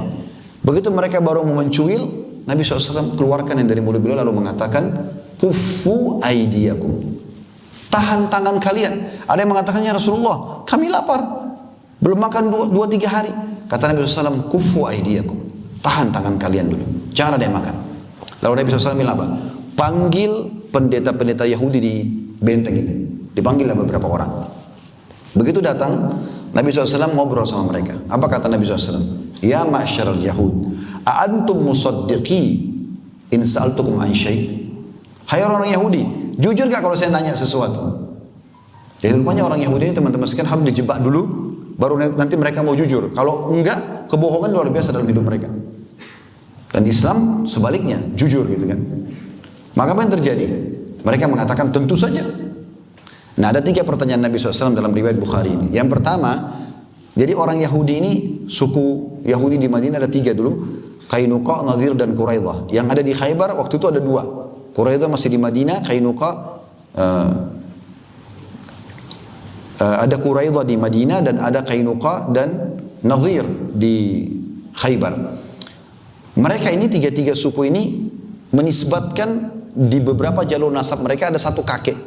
Mereka ketemu di satu kakek. Nah, kakek ini kebetulan orangnya terkenal dalam sejarah mereka lemah akalnya, lemah fisiknya gitu. Tapi karena dia anak kepala suku, diangkat jadi raja pada saat itu. Jahatnya Yahudi ini sampai nasab aja mereka mau hapus. Padahal nasabnya sudah berapa jalur ke atas, orang sudah lupain mungkin. Apa yang terjadi? Mereka rahasiakan kepada keturunannya, lalu beberapa pendetanya menghapus nama kakek yang mereka tidak suka itu, diganti dengan nama kakek lain, orang Yahudi yang perkasa, yang jantan, yang segala macam. Dan tidak ada yang tahu ini, cuma beberapa pendeta Yahudi saja. Kata Nabi SAW, siapa kakek kalian? Para sahabat belum faham nih, kenapa Nabi tanya itu?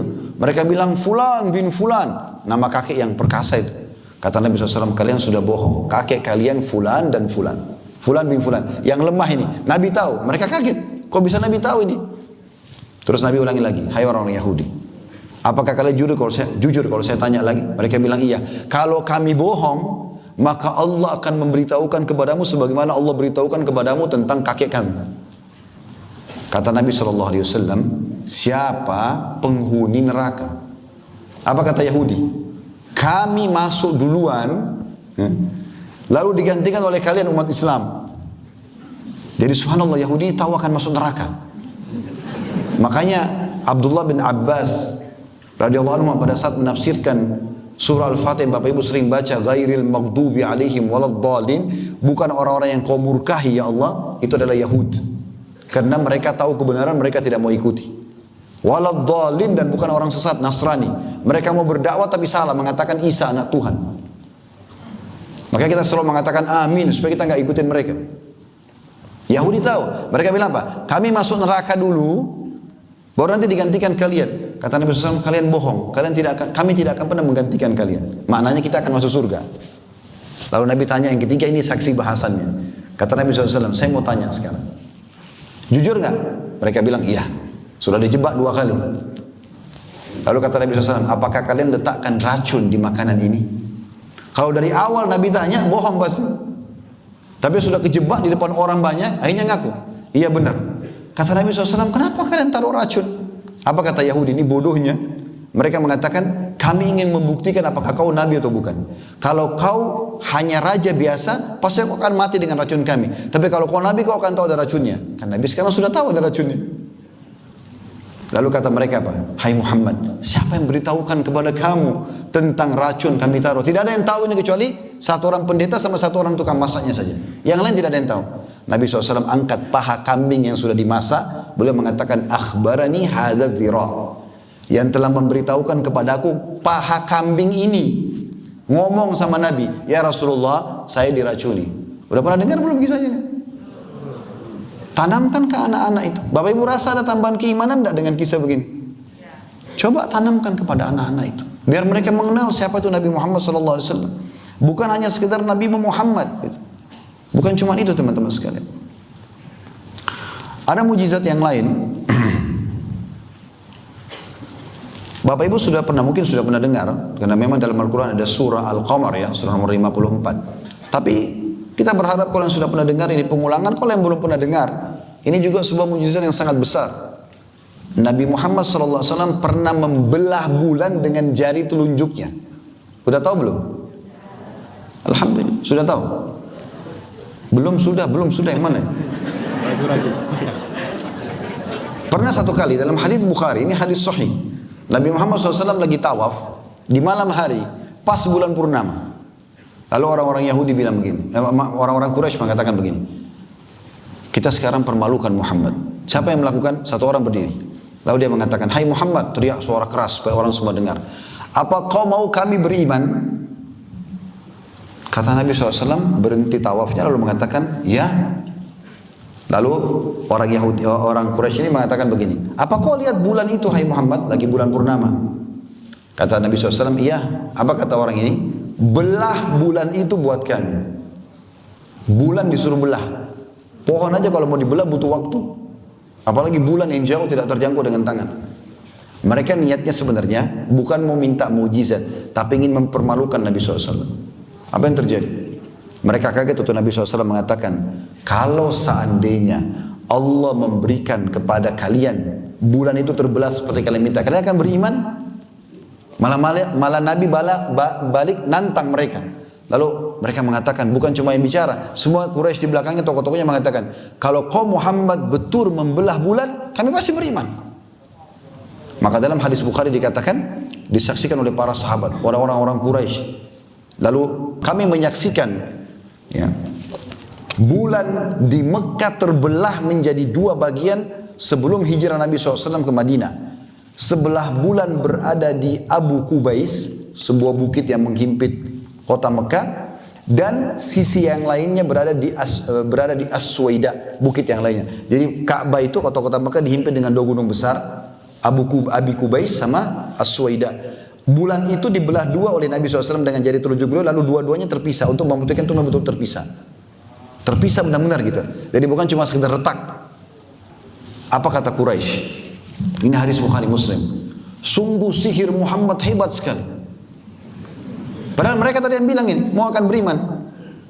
Untuk membuktikan ini sihir, kita tunggu orang-orang Quraisy yang datang dari negeri Syam yang ikut perdagangan, kembali ke Mekah. Kita tanya, kalau mereka juga lihat bulan terbelah, berarti bulan benar-benar terbelah. Kalau tidak, berarti Muhammad penyihir.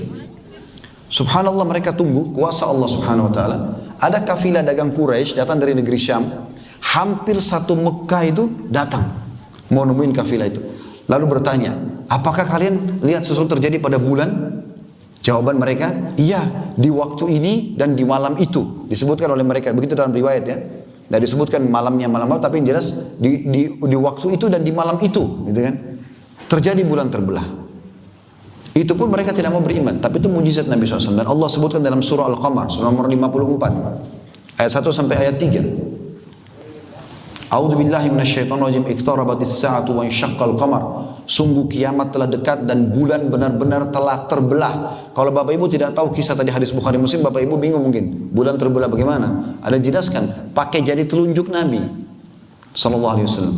Wa in yarau ayatan yu'ridu wa yaqulu sihrun mustamir. Kalau mereka melihat tanda-tanda kebesaran, mukjizat seperti itu, mereka masih berpaling dan mengatakan ini sihir yang terus-menerus.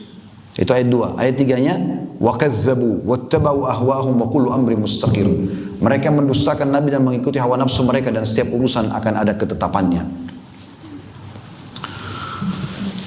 Yang lain juga mukjizatnya teman-teman sekalian. Nabi SAW pernah Nabi lagi khutbah Jumat, baru mulai khutbah, dan kita tahu kalau khutbah Jumat, terutama bapak-bapak tahu tentunya hening sekali karena kita dianjurkan mendengar khatib. Ada seseorang dari luar masjid tiba-tiba teriak, "Ya Rasulullah, ya Rasulullah." Nabi lagi khutbah nih. Orang ini rupanya punya hajat yang sangat penting yang tidak bisa ditunda gitu. Lagi khutbah, dia sengaja memang manggil Nabi. Maka Nabi SAW berhentikan khutbahnya lalu berkata, "Malak, ada apa dengan kamu?" Lalu dia mengatakan, "Ya Rasulullah, sesungguhnya hewan-hewan ternak kami mati, pohon-pohon kami juga mati, tanah kami tandus, kami pun kehabisan air. Gak ada air, peceklik. Mumpung Anda di mimbar, mohon kepada Allah agar diturunkan hujan." Maka dalam hadis ini dikatakan Nabi SAW langsung berdoa sambil menunjukkan telunjuknya ke langit, mengatakan Allahumma agithna, Allahumma agithna 2 kali. Ya Allah, turunkan hujan buat kami, turunkan hujan buat kami. Apa kata para sahabat yang meriwayatkan hadis ini? Di antaranya Anas radhiyallahu anhu. Dia mengatakan, saya melihat ke langit pada saat itu. Karena masjid Nabi SAW di zaman beliau tidak ada atapnya, terbuka. Dia bilang, saya melihat ke langit, saya temukan tidak ada satupun awan, langit seperti kaca. Kan kalau mau hujan harus ada awannya dulu kan gitu. Ini nggak ada awan. Tapi setelah Nabi SAW berdoa, tiba-tiba awan berkumpul menjadi gelap dan turun hujan. Ya, sebelum khutbah Nabi selesai, dan hujan tidak berhenti selama sepekan. Setelah itu, minggu depannya Nabi SAW lagi khutbah, datang orang yang sama lagi. Teriak-teriak dari luar masjid, "Ya Rasulullah, ya Rasulullah."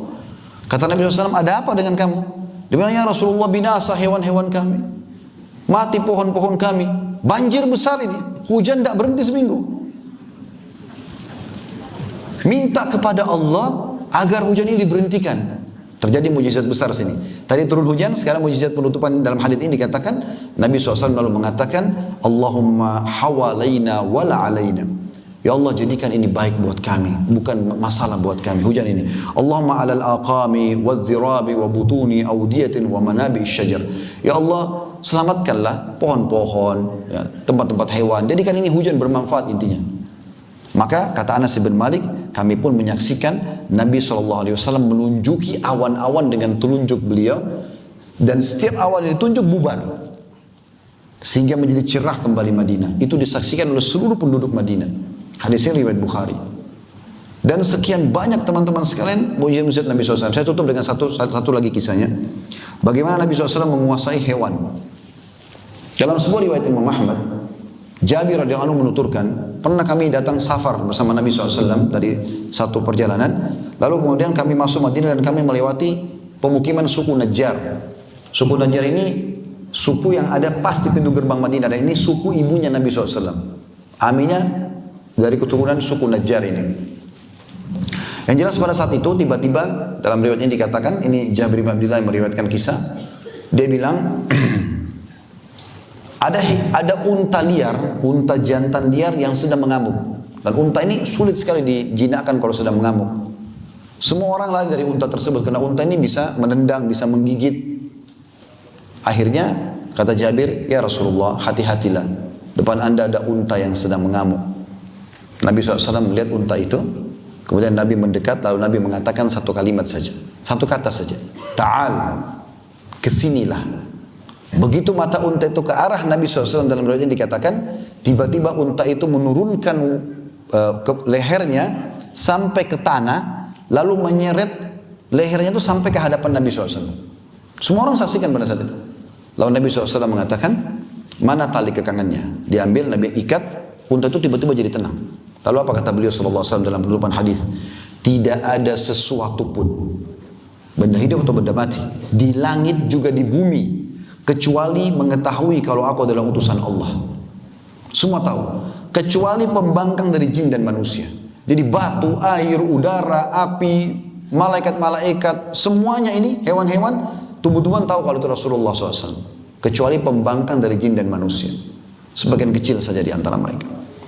Dan ini teman-teman bisa kembali kalau mau dengarkan lebih lanjut kisah kami. Cukup banyak saya sampaikan, ada materi tablik akbar di playlist YouTube. Judulnya Rasulullah kasihku, aku mencintaimu. Dan ini panjang lebar saya sebutkan, lebih mungkin dari 30 mukjizat Nabi alaihi salatu wassalam, tapi saya tidak bisa sampaikan semua saat ini.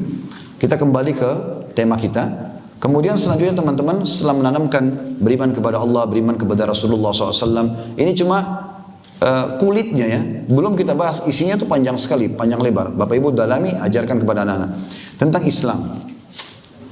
Ada satu hal yang mungkin saya ingin buka dalam masalah materi Islam ini, dan Anda bisa kembali juga ke ceramah kami di YouTube, ada judulnya Hidup Mulia dengan Islam. Tapi saya ambil garis besarnya. Bapak Ibu sudah tahu belum? Tidak pernah ada agama di muka bumi ini yang sah, yang diakui, yang agama benar kecuali Islam. Kan selama ini kita kebanyakan bilang agama Nasrani, agama Yahudi, agama Buddha, agama Hindu, ya. Ini bagi umat Islam perlu diperbaiki ini. Enggak ada agama kecuali Islam. Enggak pernah Allah turunkan agama selain Islam. Jadi itu semua tidak dianggap agama. Karena semua nabi-nabi agamanya Islam. Nabi Isa itu Muslim, Nabi Musa itu Muslim. Tidak pernah ada agama Yahudi, tidak pernah ada agama Nasrani, enggak ada. Makanya Nabi Muhammad SAW mengatakan, sesungguhnya perumpamaan aku dengan nabi-nabi sebelumku seperti satu bangunan yang bagus sekali. Setiap orang yang lewat, mereka kagum dengan bangunan itu. Lalu mereka menemukan ada satu celah batu bata yang belum ditutup. Kata mereka, coba seandainya batu bata itu ditaruh sempurnalah bangunan ini. Dan ketahuilah, akulah satu batu bata itu. Artinya semua nabi-nabi sama, nggak ada bedanya. Agamanya Islam. Itu yang Allah sebutkan, yang Bapak Ibu sering dengar surah Al-Imran. Surah nomor 3 ayat 19. Sekali lagi surah Al-Imran surah nomor 3 ayat 19. A'udzubillahi minasyaitonirrajim. Innad dina indallahil Islam. Inna harfut ta'kid. Huruf yang digunakan untuk memastikan informasi benar setelahnya. Sesungguhnya agama di sisi Allah hanya Islam, enggak ada agama lain. Jadi enggak ada agama lain, memang tidak diakui. Wa makhtalafa alladhina utul kitaba illa min ba'di ma ja'ahumul ilmu baghyan bainahum wa ma yakfur bi ayatillahi fa innallaha sari'ul hisab.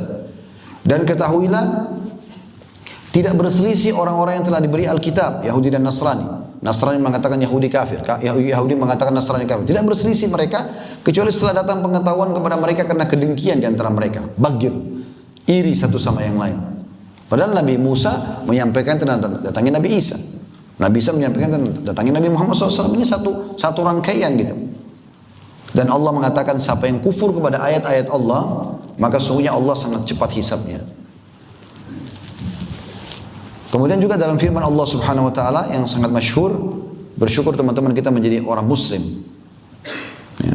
Karena Allah mengatakan dalam surah Az-Zumar, dibuka ini surah nomor 39 ayat 22. Supaya anda tahu nilai agama yang sedang anda anut ini. Ini bukan main-main ini, keselamatan dunia akhirat. Semua yang diajarkan dalam Islam kebaikan. Jujur, amanah, tanggung jawab, dermawan, bakti sama orang tua, jenguk orang sakit, senyum, semua baik.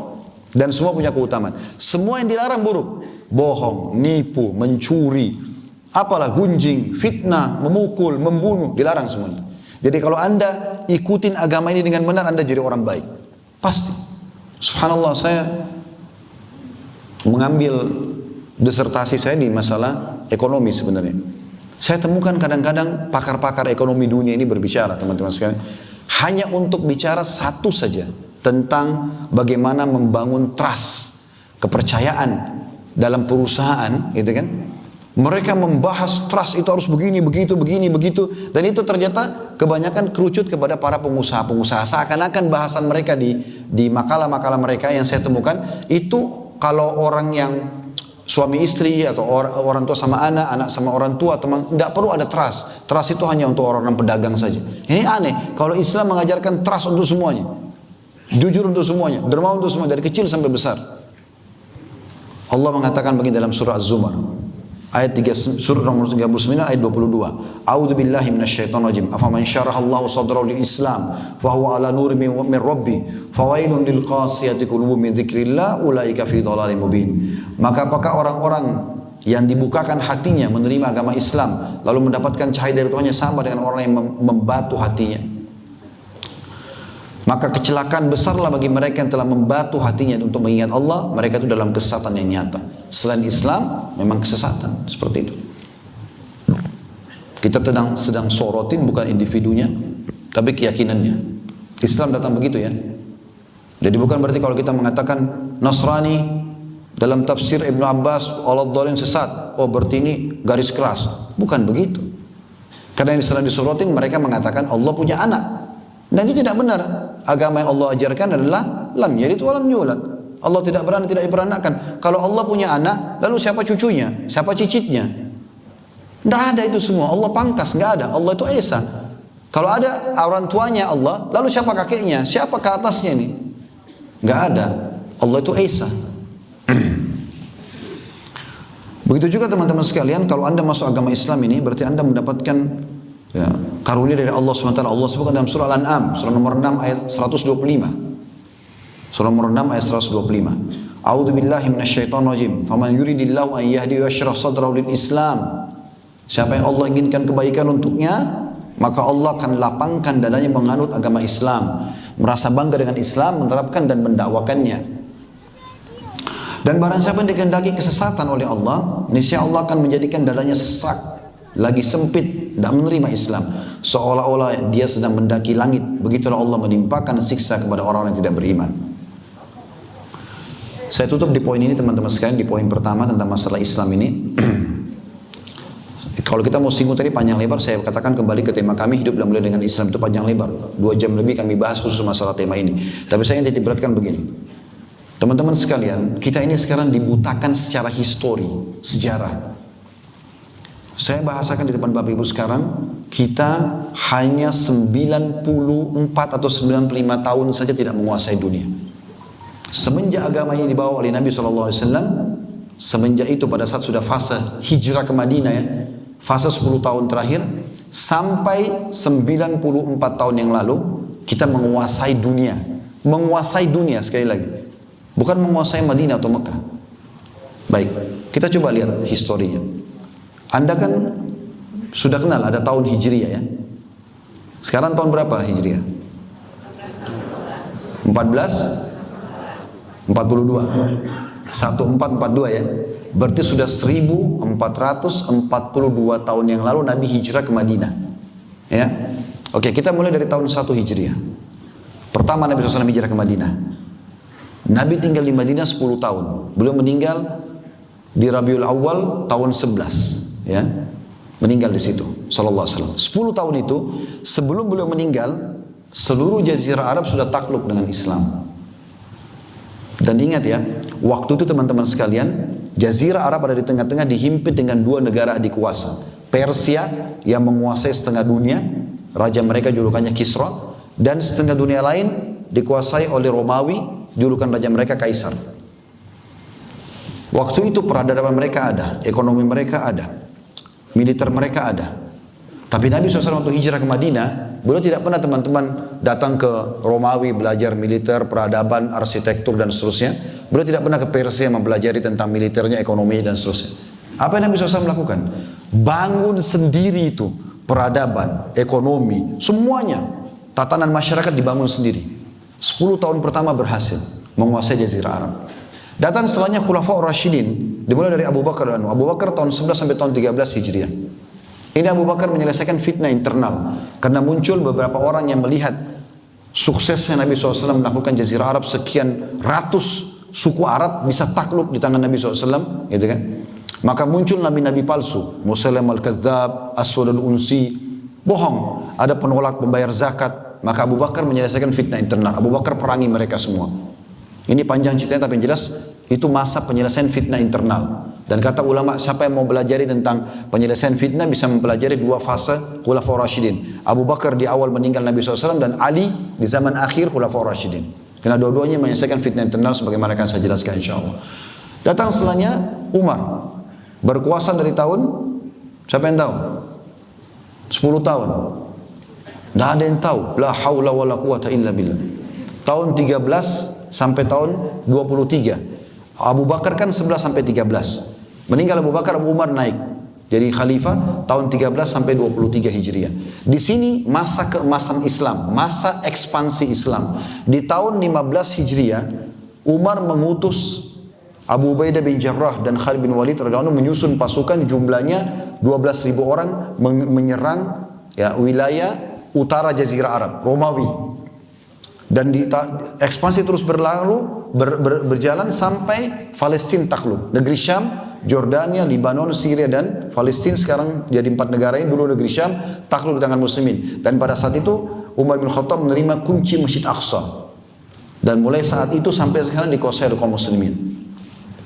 Di tahun 16 Hijriah, beliau mengutus Sa'ad bin Abi Waqqas radhiyallahu anhu dibantu dengan yang lainnya sahabat Nabi yang mulia Ka'ab bin Amir dan yang lainnya radhiyallahu anhu ajma'in yang datang juga dari negeri Syam. 30.000 pasukan menembus Persia. Waktu itu pasukan Persia teman-teman sekalian 240.000 orang. Dan Nabi SAW betul-betul menyampaikan waktu beliau masih hidup, beliau mengatakan, sungguh segelintir kecil dari sahabatku akan merebut istana putihnya Kisra. Dan terjadi. Di antaranya Salman al-Farisi, Bilal, mereka cuma segelintir orang. Kisra sudah melarikan diri, istananya direbut. Dan hampir semua jadi ghanimah pada saat itu. Tahun 20 Hijriah, Amr bin As mendesak Umar bin Khattab mengatakannya, Amir Mu'minin, Persia sudah kita coba taklukkan dan berhasil, mayoritas wilayah yang dikuasai. Romawi juga, negeri Syam sudah takluk walaupun kita belum ekspansi seluruhnya. Tapi Mesir, wilayah Afrika, utara sudah takluk, daerah timurnya sudah takluk, daerah baratnya nih. Dunia ini daerah baratnya belum ini, pintunya Mesir. Utus saya Amir Mu'minin untuk saya serang ke sana. Maka Umar mengutus dengan 8.000 pasukan. Amr bin As berhasil menembus Mesir, terbukalah Afrika Utara, Mesir, Tunis, Jazair, Maroko. Setelah itu Islam mulai menyebar ke seluruh Afrika, termasuk Somalia dan seterusnya. Gitu kan? Jadi sampai tahun 20 Hijriah, kita sudah menguasai setengah dunia. Itu waktu itu teman-teman sekarang sudah paham belum? Kalau Umar tuh nggak punya manajemen kayak kita sekarang. Nggak ada, belum ada komputer, belum ada handphone, belum ada semua. Lalu apa yang buat mereka bisa memanage? Syariat Allah Subhanahu Wa Taala, Islam ini yang Bapak Ibu sedang pelajari, cuma kita tidak dalami. Islam semuanya ada di dalamnya. Kata ulama, Islam itu kalau kau lihat dari jauh seperti titik. Tapi kalau kau masuk dalamnya, kau temukan sebuah lautan yang luas yang tidak ada ujungnya. Cuma kita tidak mau pelajari agama kita. Mulia sekali Islam itu. Kemudian setelah Umar meninggal tahun 23 Hijriah, naik Utsman bin Affan 23 sampai 37, ini masa kemakmuran. Sampai pada saat itu hampir setiap hari puluhan bahkan ratusan unta di Madinah didatangkan setiap harinya. Lalu utusan Utsman mengatakan, wahai muslimin, ini hak kalian. Hari itu dibagi keju. Besok datang lagi ratusan unta, hai muslimin, hak kalian dibagi madu. Lusa gandum. Terus begitu tiap hari sampai kemakmuran merata. Semua orang makmur pada saat itu. Dan ulama mengatakan ini luar biasa nih fase untuk belajar. Ya, Di masa Abu Bakar, penghapusan pertahanan tentang kekuatan Islam dan menyelesaikan fitnah internal. Zaman Umar, ekspansi. Zaman Utsman, bagaimana memakmurkan masyarakat. Zaman Ali, kembali lagi fitnah, keluar kelompok Khawarij. Ya, yang seperti sekarang lagi panas-panasnya di Indonesia gitu kan. Ya, mereka mengkafirkan orang, membom dirinya, mengangkat mati syahid. Ini kedustaan, bohong semua. Tidak ada dalam Islam itu. Tidak benar itu. Islam mengajarkan jihad ya, pergi berperang ya, tapi bukan bom diri. Bunuh diri baru bilang mati syahid, dari mana? Bohong semuanya. Akhirnya Islam disoroti, seakan-akan ini kalau Islam yang mulai berpegang teguh dengan sunnah, oh ini radikal. Dari mana ini? Kapan ada dakwah yang disampaikan tentang boleh bunuh diri kecuali mereka? Gitu kan? Nah, ini keliru. Ali bin Abi Thalib memerangi mereka, kelompok Khawarij ini. Selesailah fitnah internal pada saat itu sampai tahun 40 Hijriah pada saat beliau meninggal.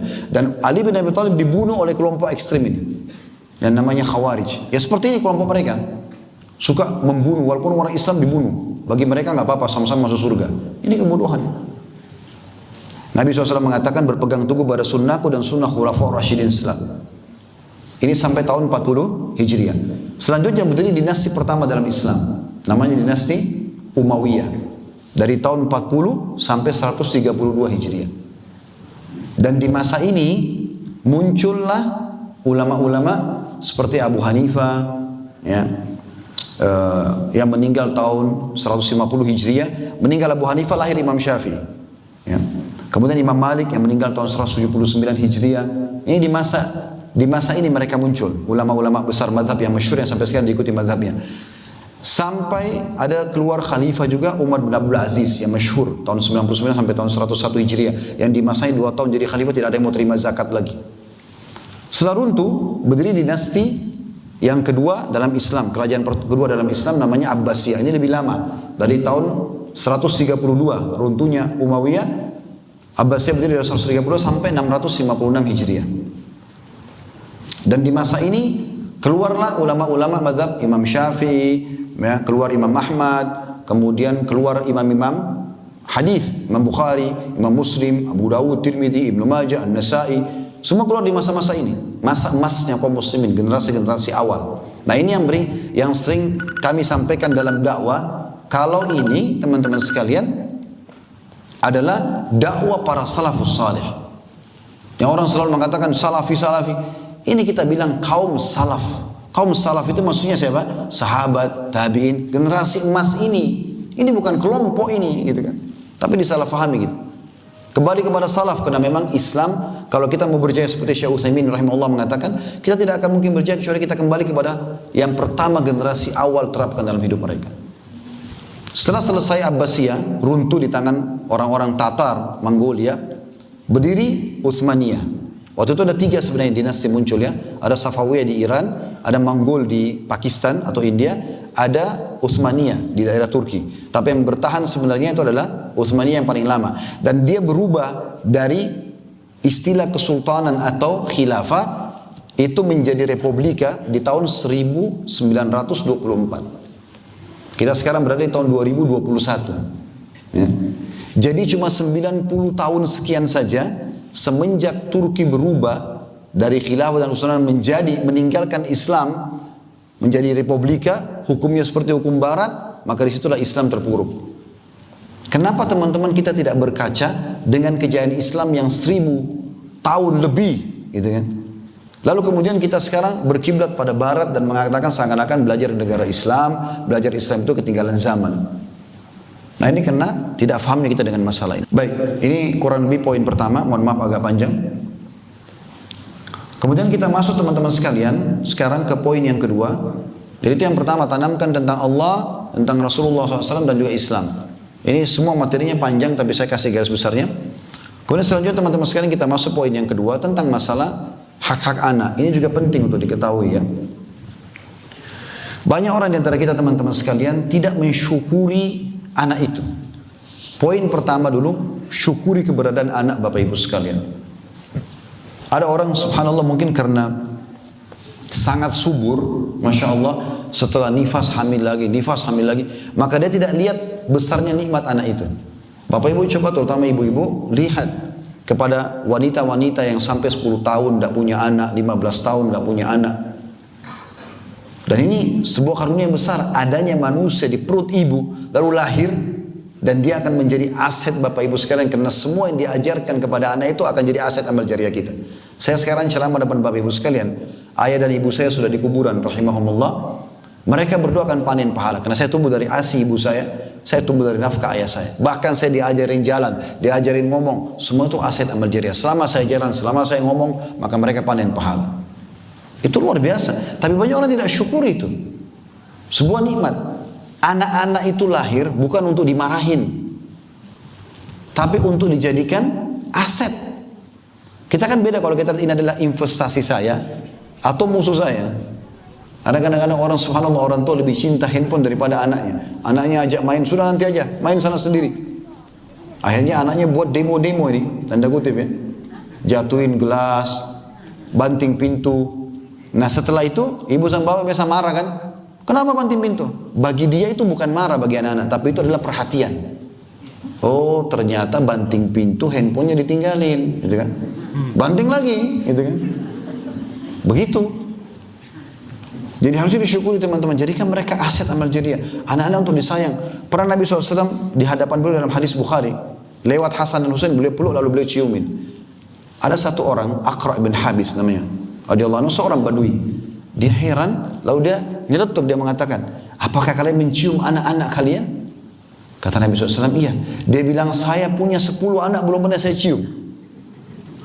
Kata Nabi SAW, saya mau buat apa lagi kalau Allah sudah angkat kasih sayang dari hatimu. Nabi SAW dalam hadis Bukhari bahkan rahimahullah menulis bab khusus, bab boleh menggendong anak saat sholat. Bab khusus, karena Nabi SAW pernah menggendong cucunya Umamah pada saat lagi sholat. Saking betul, luar biasanya kasih sayang harus diberikan kepada anak-anak. Rangkul mereka. Metode pendidikannya teman-teman sekalian, supaya kita syukuri ya. Ali bin Abi Thalib membagi menjadi 3 fase. Fase 7 tahun pertama itu kelembutan. 7 tahun pertama kelembutan. Memang saatnya 7 tahun pertama bermain. Jangan diajak tegang, tidak bisa. Memang alamnya mereka bermain. Ini bermain semuanya. Jadi kalau misalnya dia naik ke atas meja, naik ke atas pohon, jangan dimarahin, percuma. Lebih baik ibu pakai dan bapak metode yang berbeda. Ibu bapak bilang, oh masya Allah anaknya ibu atau ayah pintar naik pohon, pasti pintar juga turun. Jangan bilang kamu anak nakal, dia akhirnya tambah tegang, bisa jatuh. Setelah turun baru jelaskan baik-baik, nak kalau jatuh itu sakit. Beda, karena tujuannya sama, gitu kan. 7 tahun kedua, 7 tahun sampai 14 tahun itu tegas, bukan keras. Jangan pernah keras. Tegas beda. Tegas itu gini, ini boleh, ini nggak boleh. Itu tegas namanya. Tidak perlu bapak ibu melotot matanya, ayunkan tangan, tendang, pukul, cubit. Saya pernah, subhanallah di Surabaya di rumah mertua saya waktu itu. Ada tetangga, saya tidak bisa lupa kejadian itu. Dan istri saya sendiri tahu, saya tidak pernah sama sekali berlaku kasar pada anak-anak. Dan saya contohkan pada mereka itu. Karena itu tidak mendidik sama sekali. Ayah saya pun rahimahullah mendidik saya, sampai saya bisa punya percaya diri seperti sekarang. Itu karena beliau tidak pernah main tangan sama saya. Satu kali pun saya nggak pernah dipukul. Jadi beliau selalu pakai nasihat, sampaikan. Walaupun kita salah, akhirnya kita sadari gitu kan. Itu ibu, nggak tahu anaknya buat apa. Dalam kondisi dia emosi, karena anak itu nangis-nangis, saya keluar dari rumah mertua saya, di sebelah itu anak itu dipegang tangannya, satu tangan sama ibunya, satu tangan anak itu dipegang sama satu tangan ibu, di bawahnya itu sumur, mau dibuang di sumur. Ini anak buat apa? Kadang-kadang ibu anak itu cuma minta kerupuk, minta es krim, minta gini, lalu kemudian dicubit, dipukul. Bagaimana caranya Anda tidak mensyukuri keberadaan anak itu dan Anda lebih hitungan es krim dan kerupuknya? Kenapa nggak dikasih? Mereka tumbuh besar, dapat pahala kan kita. Kan begitu harusnya.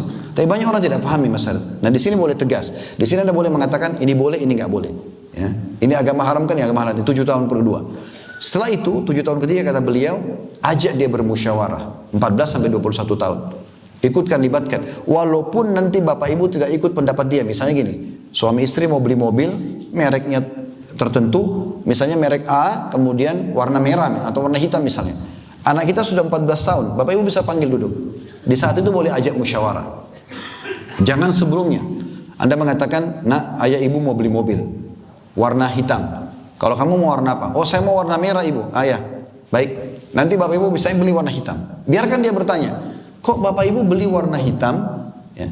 Kan saya minta warna merah. Iya, karena bapak dan ibu 2, kamu suaramu 1. Gitu kan? Kamu sendiri.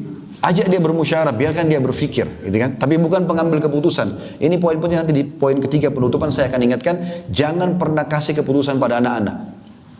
Itu bahaya, membuka pintu durhaka. Baik, kemudian termasuk haknya teman-teman sekalian tahnik. Tahnik ini salah satu sunnah Nabi SAW yang dilupakan oleh orang. Begitu bayi lahir, kunyakan kurma. Semua bayi di Madinah kalau lahir waktu zaman Nabi SAW ditahnik. Nabi SAW kunyah kurma ditempelkan ke langit-langitnya. Biarkan yang pertama masuk, ya, itu bahkan sebelum ASI adalah kurma. Saya setiap Allah kalau bayi, saya selalu lakukan, ambil kurma saya kunyain, saya tempelin. Lagi-lagi. Dan subhanallah setelah itu minum ASInya malah bagus. Ya. Itu disebutkan ada banyak riwayat, diantaranya Abu Musa menceritakan, lalu suatu saat aku memiliki anak yang baru lahir, kemudian aku mendatangi Nabi SAW dan beliau memberi nama padanya dan mentahniknya dengan sebutir kurma. Jadi kurma yang diberikan. Hak anak juga termasuk, selain syukuri tadi sudah, yang pertama tadi tahniknya, yang kedua menyusui. Ya. Ini sering ada isu di tengah-tengah ibu-ibu, kalau nyusui anak, maaf nanti payudaranya jatuh lah, nanti ini dan nanti itulah. Ini semua khurafat, nggak ada itu. Justru itu peremajaan, ini haid itu peremajaan kemaluan, menyusui itu peremajaan terhadap payudaranya sendiri sebenarnya. Dan juga bisa menjadi aset dia, karena anak-anak itu tumbuh dari asinya. Itu Allah sebutkan dalam surah Al-Baqarah surah nomor 2 ayat 233. A'udzu billahi minasyaitonir wal walidatu yurdi'na auladahunna haulaini kamilaini liman arada yutimma ar-radha'ah. Sampai sini saja bahasannya, yaitu ibu-ibu menyusui anak-anak mereka selama 2 tahun penuh. Itu kalau mau sempurna, yaitu bagi yang ingin menyempurnakan nyusuannya. Ya. Jadi boleh sekurang dari itu, tapi usahakan ada asinya. Ini bahasanya panjang, saya cukup sampai situ. Kemudian selanjutnya yang ketiga adalah akikah. Akikah kalau anak laki-laki 2 ekor kambing, anak perempuan 1 ekor kambing di hari ketujuhnya. Sebagaimana disebutkan bahwasanya dalam hadis yang cukup banyak riwayat Bukhari, kata Nabi SAW, setiap anak harus diakikahkan, maka sembelihkan kambing untuknya dan hilangkan kesusahan darinya. Maksudnya rambut dan tali pusarnya gitu kan.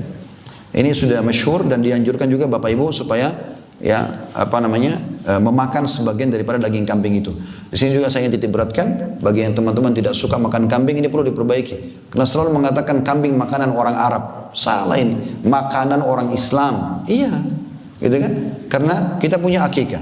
Akikah ini disembelikan, mau anak itu orang bule, mau orang Arab, mau orang Melayu, mau orang hitam dari Afrika, keluar anak laki-laki 2 ekor kambing, anak perempuan 1 ekor kambing, dan sunnah makan. Berarti orang bule, orang hitam dari Afrika, orang Melayu, orang Arab, semua makan kambing.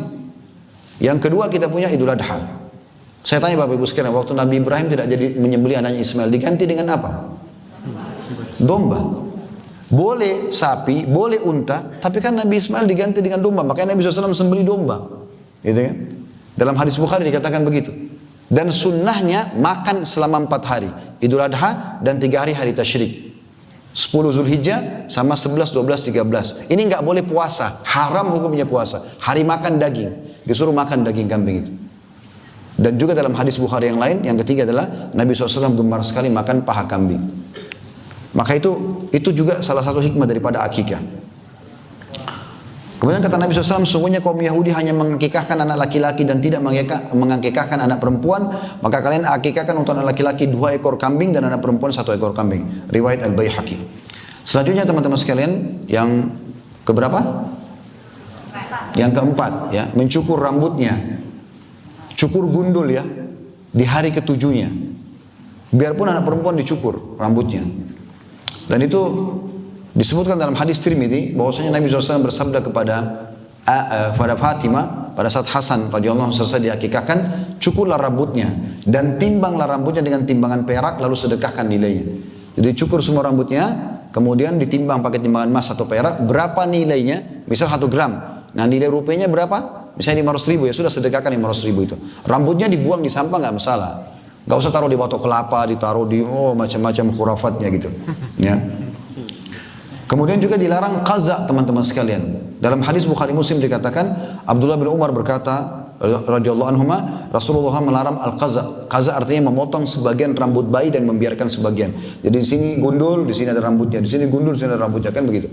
Biasa orang buat begitu. Kemudian selanjutnya yang kelima, pilihkan nama-nama yang baik. Nah ini penting ini. Ada 2 hal yang saya ingin ingatkan. Yang pertama teman-teman, dalam Islam anjurannya Bukan wajib tapi anjurannya memilih satu komponen nama saja. Coba lihat nabi-nabi ya. Adam, Nuh, Idris, Saleh, Shu'aib, Hud, Musa, Isa, Zakaria, Yahya, Isa, Muhammad. Satu atau dua nama? Satu. Tidak pernah kita dengar Muhammad Adam, ya. Muhammad Yusuf, kan tidak ada. Tapi kita di Indonesia pakai Muhammad Yusuf. Maaf kalau ada yang namanya sama, saya tidak bermaksud. Tapi kalau Muhammad Yusuf, siapa yang Anda mau pakai? Muhammad atau Yusuf? Kalau Anda pakai Muhammad, Yusufnya nggak ada gunanya berarti. Kalau Anda pakai Yusuf berarti Anda dahulukan dari Muhammad SAW. Gimana? Kenapa tidak satu nama? Muhammad saja. Ya sudah. Yusuf saja. Gitu kan? Seperti itu. Baik Ustaz, paspor kan butuh 3 nama. Baik, nama Anda, nama anak Anda, misalnya Muhammad namanya. Nama ayah Yusuf, Muhammad Yusuf. Nama kakeknya misalnya Hud. Baik, Muhammad bin Yusuf bin Hud. 3 nama sudah selesai. Kan gitu. Ini contoh. Nah ini banyak sekali luput di Indonesia. Jadi namanya, kebetulan ayah saya di Makassar punya klinik. Karena ibu dokter gitu kan. Dari ada orang lahir anaknya, nama klinik ayah saya Nur Syifa. Lahirlah anak perempuan tersebut. Dikasih nama, karena klinik Nur Syifa, Nur Syifa. Bulan Sya'ban, Sya'ban. Nur Syifa, Sya'ban. Lalu apa lagi? Tambah nama ibunya, nama ayahnya. Nama sampai panjang-panjang. Gak dipakai ini. Cari nama yang mulia. Coba lihat istri-istri Nabi. Aisyah, ya, Hafsah. Satu nama, Zainab. Kan satu nama. Ummu Salamah itu julukan, kena anaknya namanya Salamah. Namanya Ramlah. Satu nama. Kenapa nggak satu nama? Di Indonesia suka pakai Siti Aisyah. Siti ini artinya ibu. Ibu. Orang Mesir biasa bilang Siti Aisyah, maksudnya ibunda Aisyah. Karena Aisyah kan radhiyallahu anha dipanggil ibu Ummul Mukminin. Kenapa pakai Siti? Jadi masih baik kita panggil ibu Aisyah gitu. Hah? Kenapa nggak Aisyah saja? Yang kedua teman-teman, nama-nama ini selain satu saja komposisinya, juga panggil lengkap. Karena itu punya makna. Ya, misalnya Aisyah, panggil Aisyah, jangan Syah. Jangan diganti apa, misalnya dia gendut, Dud, apalah. Jangan diganti. Muhammad, panggil Muhammad. Jangan mat, beda loh ya. Muhammad mulia, mat artinya dipanjangkan. Bagaimana? Beda mana? Yusuf, sup. Memang sup makanan? Yusuf, Nabi Yusuf AS.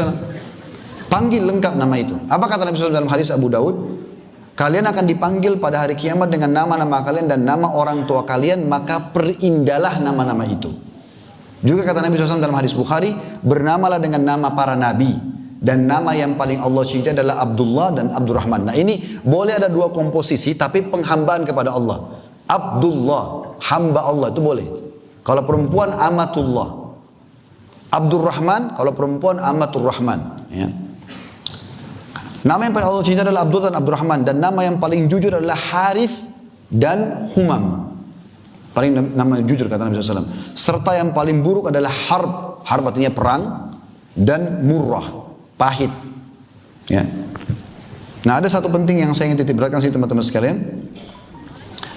Nabi SAW juga melarang menggunakan, tidak boleh menggunakan nama yang khas untuk Allah. Seperti Malikul Mulk, raja semua raja. Dalam hadis Bukhari Muslim kata Nabi SAW, orang yang paling Allah benci pada hari kiamat adalah orang yang bernama Malikul Mulk.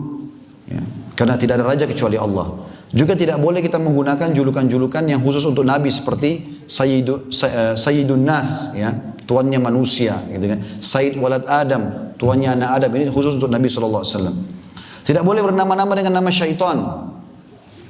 Ya. Mungkin iblis orang tidak namakan gitu kan, karena orang sudah tahu. Tapi ada Khinzab. Ya, khinzib, yang syaitan yang bertengkar di sebelah kiri kuping orang kalau sholat, menggoda sholat. Dalam hadis Utsman bin Abi Mad'un pada saat beliau mengatakan, ya Rasulullah, saya kalau sholat sering lupa. Nabi SAW itu syaitan bernama Khinzib. Dia selalu mengatakan ingatlah ini, ingatlah itu, sampai dia lupa berapa jumlah rakaatnya, gitu kan. Ada itu hadis riwayat Muslim. Ada Wilhan, ini yang penggoda wudu, ya, riwayat Ibnu Majah. Ada Hubab, ada iblis dan seterusnya. Tidak boleh menggunakan juga nama-nama yang Allah murkai seperti Fir'aun, Haman, Qarun, ya. Kemudian teman-teman sekalian, juga ada hal yang penting ya. Pernah Nabi SAW melewati sebuah gunung, kemudian beliau bertanya, maaf, 2 gunung, kiri kanan. Lalu beliau tanya, siapa yang tahu namanya gunung ini? Kan orang kadang-kadang kasih iseng nama ya. Ke Indonesia mungkin ada nama Bromo, nama apa gitu. Ada yang kasih namanya jadi terkenal dengan itu. Waktu Nabi mau lewat, kafilah itu mau lewat, ada gunung dua yang akan dilewatin. Tapi kafilah lewat tengah-tengah aja. Sebelum lewat Nabi berhenti dulu. Nabi SAW tanya, siapa yang tahu nama dua gunung ini? Kata seorang sahabat, saya Rasulullah. Sebelah kanan anda namanya Mukhzi, artinya penghina. Sebelah kiri anda namanya Fadih, pembongkar aib. Apa yang terjadi? Nabi SAW cari jalan lain, nggak mau lewat di situ, karena namanya buruk. Begitu luar biasanya gitu. Juga dalam riwayat lain, riwayat Imam Malik pernah Nabi SAW waktu lagi duduk mau minum susu unta, lalu beliau mengatakan, siapa yang memerah susu buat kami? Ada sahabat berdiri mengatakan, saya Rasulullah. Apa yang Nabi tanya? Siapa namamu? Namanya dulu ditanya. Dia bilang, namaku Murrah, artinya pahit. Kata Nabi, duduklah, jangan kau perah. Iya. Lalu Nabi SAW bilang, siapa yang perah buat kami? Berdiri orang kedua, saya Rasulullah. Nabi tanya, siapa namamu? Nama yang ditanya, perah susu aja nih. Lalu dia bilang, harb, perang. Kata Nabi, duduk. Perang-perang ini nggak usah gitu. Ya. Lalu Nabi tanya, yang ketiga Nabi bilang, siapa yang perah buat kami? Ada yang ketiga berdiri mengatakan, saya Rasulullah. Kata Nabi SAW, siapa namamu? Dia bilang, nama saya Ya'ish, artinya hidup. Kata Nabi SAW, perahlah buat kami. Itu nama, luar biasanya gitu ya. Jadi jangan diganti-ganti nih teman-teman sekalian. Kemudian yang ke berapa sekarang? Yang ke-6 ya. Khitan ya, khitan. Dan khitan ini buat laki-laki dan perempuan. Laki-laki dan perempuan, dua-duanya dikhitan. Ya kata Nabi SAW dalam hadis riwayat Bukhari Muslim, 5 fitrah, 5 hal yang harus dijaga oleh setiap muslim. Yang pertama khitan, terjadi pada laki-laki dan perempuan. Kemudian istihdad, mencukur bulu kemaluan. Kemudian mencabut bulu ketiak. Kemudian memotong kuku dan mencukur kumis. 5 hal ini harus dijaga. Khitan gabungan laki-laki perempuan. Istihdad mencukur bulu kemaluan laki-laki perempuan.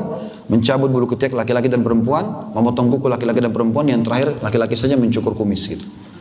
Ini tentu cukup banyak bahasanya, saya ringkaskan saja. Kemudian yang ke-7 ya, kasih sayang dan perhatian. Ini termasuk yang harus merupakan hak anak yang diberikan. Dan saya sudah singgung tadi ya, contoh-contohnya. Usahakan hindari marah, main tangan teman-teman sekalian. Dan selalu rangkul dengan kasih sayang. Tidak ada orang yang menggunakan kelembutan kecuali akan bisa menguasai sesuatu itu. Kata Nabi SAW, ma nazala linu fi syai'in illa zana. Tidak ada sesuatu yang diliputi dengan kelembutan kecuali akan menghiasinya. Wa ma nuzi'a min syai'in illa syana. Dan tidak dicabut dari sesuatu kecuali pasti akan merusaknya. Kemudian teman-teman sekalian, yang terakhir adalah pendidikan. Ya, pendidikan. Saya sudah sampaikan tadi ada metode pendidikan Ali bin Abi Thalib 3, tapi ada yang saya ingin titik beratkan teman-teman sekalian. Pendidikan di sini, ya, dalam arti kata, bagaimana seseorang di antara kita mendidik dengan cara yang benar, teman-teman sekalian. Yaitu memasukkan atau mendahulukan masalah agama, ya seperti pesantren misalnya. Yang kan tadi saya bilang di awal, saya sangat mendukung tadi Rahmatan lil Alamin International Islamic Boarding School atau yang lainnya. Pesantren ini teman-teman sekalian bukan tempat anak nakal. Selalu begitu orang tuanya kan, kalau kau nakal, saya masukkan di pesantren. Jadi direkam oleh anaknya apa? Pesantren tempat orang nakal, kan gitu. Gitu kan? Kalau kau malas, saya pesantrenkan. Oh, berarti pesantren tempat orang begitu. Jadi bukan diingatkan pesantren itu bagus, nah, pesantren itu begini, pesantren itu bukan. Jadi isinya nggak baik. Ini salah ini. Pesantren juga itu bukan tempat pembuangan, tapi pesantren tempat kaderisasi generasi umat ini untuk menjadi orang yang mengenal Allah dan Rasul. Saya pernah di pesantren. Tiap hari kita dengarkan kalau Allah, kalau Rasul, azan disuruh ke masjid, ya. Cuci baju sendiri, kadang-kadang kalau ada beberapa pesantren memang pakai tukang cuci dibayar, tapi ada orang diajar mandiri. Saya dulu memang mandiri sendiri, cuci baju sendiri, segala macam sendiri, bersihkan kamar segala macam, ganti spray, semua sendiri. Jadi kita mandiri. Itu bagus pesantren. Jadi jangan dijadikan pesantren tempat yang momok yang menakutkan, tidak boleh. Pesantren tempat yang sangat baik, mulia. Baik, saya langsung pindah ke poin ketiga teman-teman sekalian. Dan ini yang terakhir, tanamkan bibit-bibit akhlak yang mulia. Yang pertama adalah tanamkan cinta ibadah. Jadi ajak mereka sholat bersama, ajak mereka puasa bersama. Ini menjelang Ramadan, Bapak Ibu ajak anak-anak biasa puasa. Dan ingat, tidak ada namanya puasa setengah hari. Tidak ada. Dalam syariat tidak ada. Ini jangan diwariskan terus. Tidak apa-apa nak puasa aja setengah hari. Dari buku fikih mana? Coba sampaikan ke saya. Mana bukunya? Puasa sehari. Kalau anak sudah tidak tahan, bilang buka puasa nak, tapi puasamu batal ya. Jelasin fikihnya ke dia. Jangan bilang tidak apa-apa puasa setengah hari yang direkam sama dia, oh tidak apa-apa. Nanti dia juga besar, dia menikah, dia bilang juga sama anaknya, nak puasa setengah hari nggak apa-apa. Terus 7 turunan begitu. Puasa 1 hari, saya bilang sama anak saya, puasa harus sehari. Sudah haus abati, mereka panggil saya abati, maksudnya ayah saya gitu. Sudah haus abati, sabar. Anak saya betul namanya Uwais yang mengatakan, Uwais kalau tidak bisa sabar, batal puasa, berarti batal puasanya. Memang dia belum balik gitu kan. Tapi saya jelaskan, sehingga kalau dia minum dia tahu dia batal. Kadang-kadang pas buka puasa adiknya bertahan. Kemudian adiknya mengatakan, ya Uwais tadi buka puasa, ya besok saya mau perbaikin. Ya. Tapi ada upaya. Cuma jangan bilang ada puasa setengah hari, nggak ada. Penanaman harus lengkap. Sholat harus lengkap. Ajarin wudu, ajarin jumlah rakaatnya, ajarin bacaannya. Tanamkan cinta ibadah itu kepada mereka. Makanya sunnahnya kita teman-teman sholat sunnah di rumah. Ya, kata Nabi SAW, sholat itu paling afdal di rumah kecuali yang wajib. Kenapa di rumah? Supaya contoh bagi anak-anak. Ya. Itu kemudian yang kedua, di poin yang ketiga nih, maksudnya poin B-nya adalah ajarkan jujur teman-teman sekalian. Kejujuran.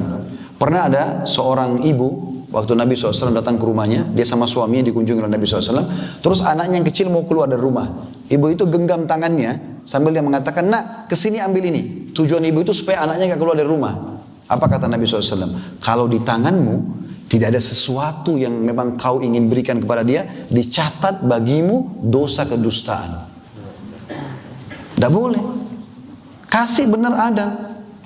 Nanti kalau kamu tidur cepat, ibu besok belikan mainan. Padahal nggak dibelikan. Besok nagih anaknya. Mana mainan bu? Oh ya nanti. Nggak boleh. Akhirnya dia terbiasa. Ingkar janji biasa tidak jujur. Biasakan jujur teman-teman sekalian. Dari kita dulu kemudian ajarkan anak. Kita tahu jujur ini adalah simbol Islam. Nggak ada, ya tidak ada sesuatu yang bisa dipegangi dari seseorang pada saat jujur hilang dari dia. Kejujuran nomor 1. Makanya Nabi SAW sangat jujur, semua Nabi semua jujur. Ya, katakan kebenaran walaupun pahit. Kemudian yang poin C-nya dermawan. Ini juga saya ingin berbagi, saya ringkaskan ya. Saran saya, jangan pernah belikan celengan buat anak-anak. Nah, siapa di sini yang biasa belikan celengan anaknya? Hampir semua. Nah, nabung nak. Ini mengajar bakhil, pelit. Ya. Islam mengajarkan kita konsepnya bersedekah pangkal kaya. Kapitalis mengatakan nabung pangkal kaya. Ketemu nggak? Nabung sama sedekah? Mustahil. Yang satu keluarin, yang satu simpan. Coba bapak ibu renungi anak-anak kalau kita kasih celengan. Misalnya anak kita 2, kita kasih celengan. Nanti pada saat kita begitu dikasih aja dia sudah merasa punya milik. Kakaknya atau adiknya sentuh, marah. Ibunya sentuh, marah. Bakhil dari kecil. Bakhil itu Imam Madzhabi yang masukkan dalam kategori dosa besar teman-teman sekalian. Bahkan kata Nabi SAW, tidak ada penyakit jiwa yang berat daripada bakhil. Kasih uang anak-anak, jangan bilang tabung nak. Kalau pegang uang ini nanti kalau ada orang miskin, kasih ya gitu. Tanamkan itu teman-teman. Biasakan mereka bersedekah. Saya ringkaskan, saya kadang-kadang kasih anak saya, kalau ada orang miskin, sedekah enak. Kalau ke masjid saya kasih uang, mereka taruh kotak amal. Terekam setiap kali kami jalan di mobil ada orang miskin, itu berarti orang miskin. Suruh berhenti, mereka kasih dari kecil. Kemudian pemberani teman-teman, jangan selalu bilang begini. Ya, ini ibu-ibu biasa gitu, kalau anaknya supaya nggak keluar ke belakang rumah, jangan keluar ke belakang rumah ada momok. Apa itu momok? Setan. Kenapa ditakut-takuti? Jangan takut-takutin anak, ini penting. Biasakan mereka berani. Ya. Zubair bin Awam radhiyallahu anhu menjadi orang yang sangat pemberani karena ibunya Sofia itu selalu membuat dia berani. Sampai orang-orang Mekah kadang-kadang salahin Sofia karena kalau malam hari sengaja dibawa di tempat gelap. Ya, supaya Zubair jadi pemberani. Pada saat orang-orang Mekah mengatakan, kenapa kau buat begini? Dia bilang biarkan jadi pemberani. Dan benar, Zubair bin Awam itu teman-teman cirinya kalau lagi menyerang musuh, begitu takbir, pekik takbir pertama dia paling depan. Lalu kemudian dia serang musuh sendirian sampai ke ujung pasukan musuh baru kembali lagi. Karena beraninya. Jangan tanamkan sifat pengecut ini. Kemudian selanjutnya amanah. Kasih sesuatu, suruh jaga, kemudian ya kita ambil lagi dari dia, nanti kita mengatakan ini amanah ya, kita boleh kasih dia support, balasan-balasan itu tidak ada masalah. Kemudian yang terakhir adalah sopan santun. Ini mungkin semua butuh bahasan, tapi karena melihat waktu teman-teman sekalian, saya coba sampai sini. Insya Allah ini coba tanamkan akhlak yang mulia dan semua substansinya, tapi ada beberapa poin yang tadi yang saya titik beratkan. Supaya jangan sampai kita tanamkan poin-poin yang salah. Sebagai penutup begini, supaya jadi aset amal jariah, jadi dia harus menjadi anak yang bakti ya. Jangan cetak anak-anak yang durhaka. Bagaimana contohnya? Bagaimana poinnya? Ini poin penutupan kita teman-teman. Ini yang, kalau saya sih Bapak Ibu pulang bawa ini sudah cukup buat saya. Ya, yaitu ya, jangan pernah berikan pilihan kepada anak-anak. Allah amanahkan anak-anak kepada kita supaya kita yang pilihkan dia. Bapak Ibu pilihkan bajunya, pilihkan makanannya, pilihkan sekolahnya, pilihkan sepatunya, pilihkan. Jangan kasih anak-anak pilih. Saya kasih contoh, ini pintu durhaka bahaya sekali ya. Misal ibu bilang begini, nak mau makan apa? Ibu kan dia baik ya, tawarin makan. Misalnya anak itu mengatakan ayam goreng ibu. Setelah itu, ibu bilang baik, ibu besok masakin ya. Ternyata besok ibu lupa. Anak itu datang, bu mana ayam goreng saya? Pada saat dia buka 7 saja, nggak ada. Ibu mengatakan, oh ibu lupa nak. Kira-kira apa yang keluar dari mulutnya? Ah ibu ini. Apa yang Allah bilang dalam surah Al-Isra? Wala taqul lahuma uffin. Jangan pernah ucapkan ah. Keluar tuh awal. Yang lucu kadang-kadang teman-teman sekalian, ada laki-laki 30 tahun jadi suami. Istrinya 25 tahun, punya anak 1 misalnya. Anggap anaknya sudah mau masuk SD atau TK. Mereka cari sekolah, begitu ketemu sekolah, 2 sekolah. 1 tembok biru, 1 tembok hijau misalnya. Dia bawa anak yang masih kecil nih. Mereka ngomong lah sama pengurus sekolah. Lalu kemudian mereka tanya setelah itu anaknya yang umur 6 tahun atau 7 tahun itu. Nah, mau sekolah yang mana?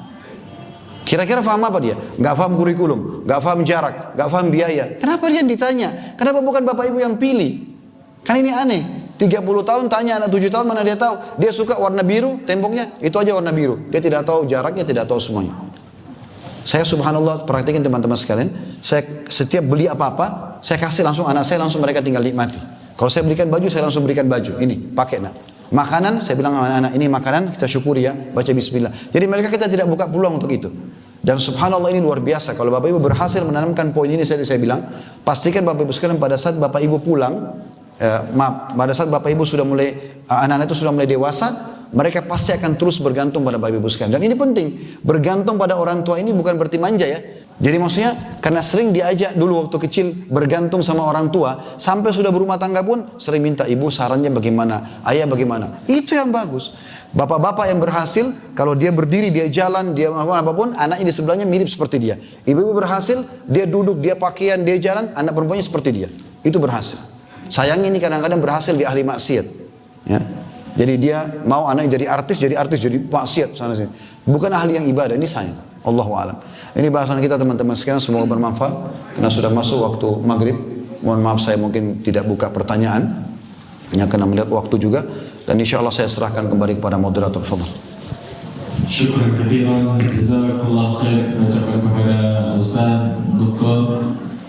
Khalil Salam Al-Sima yang telah menyampaikan kajiannya di hadapan kita semua, dan semoga apa yang beliau sampaikan bisa kita terapkan, kita amalkan dalam kehidupan kita sehari-hari.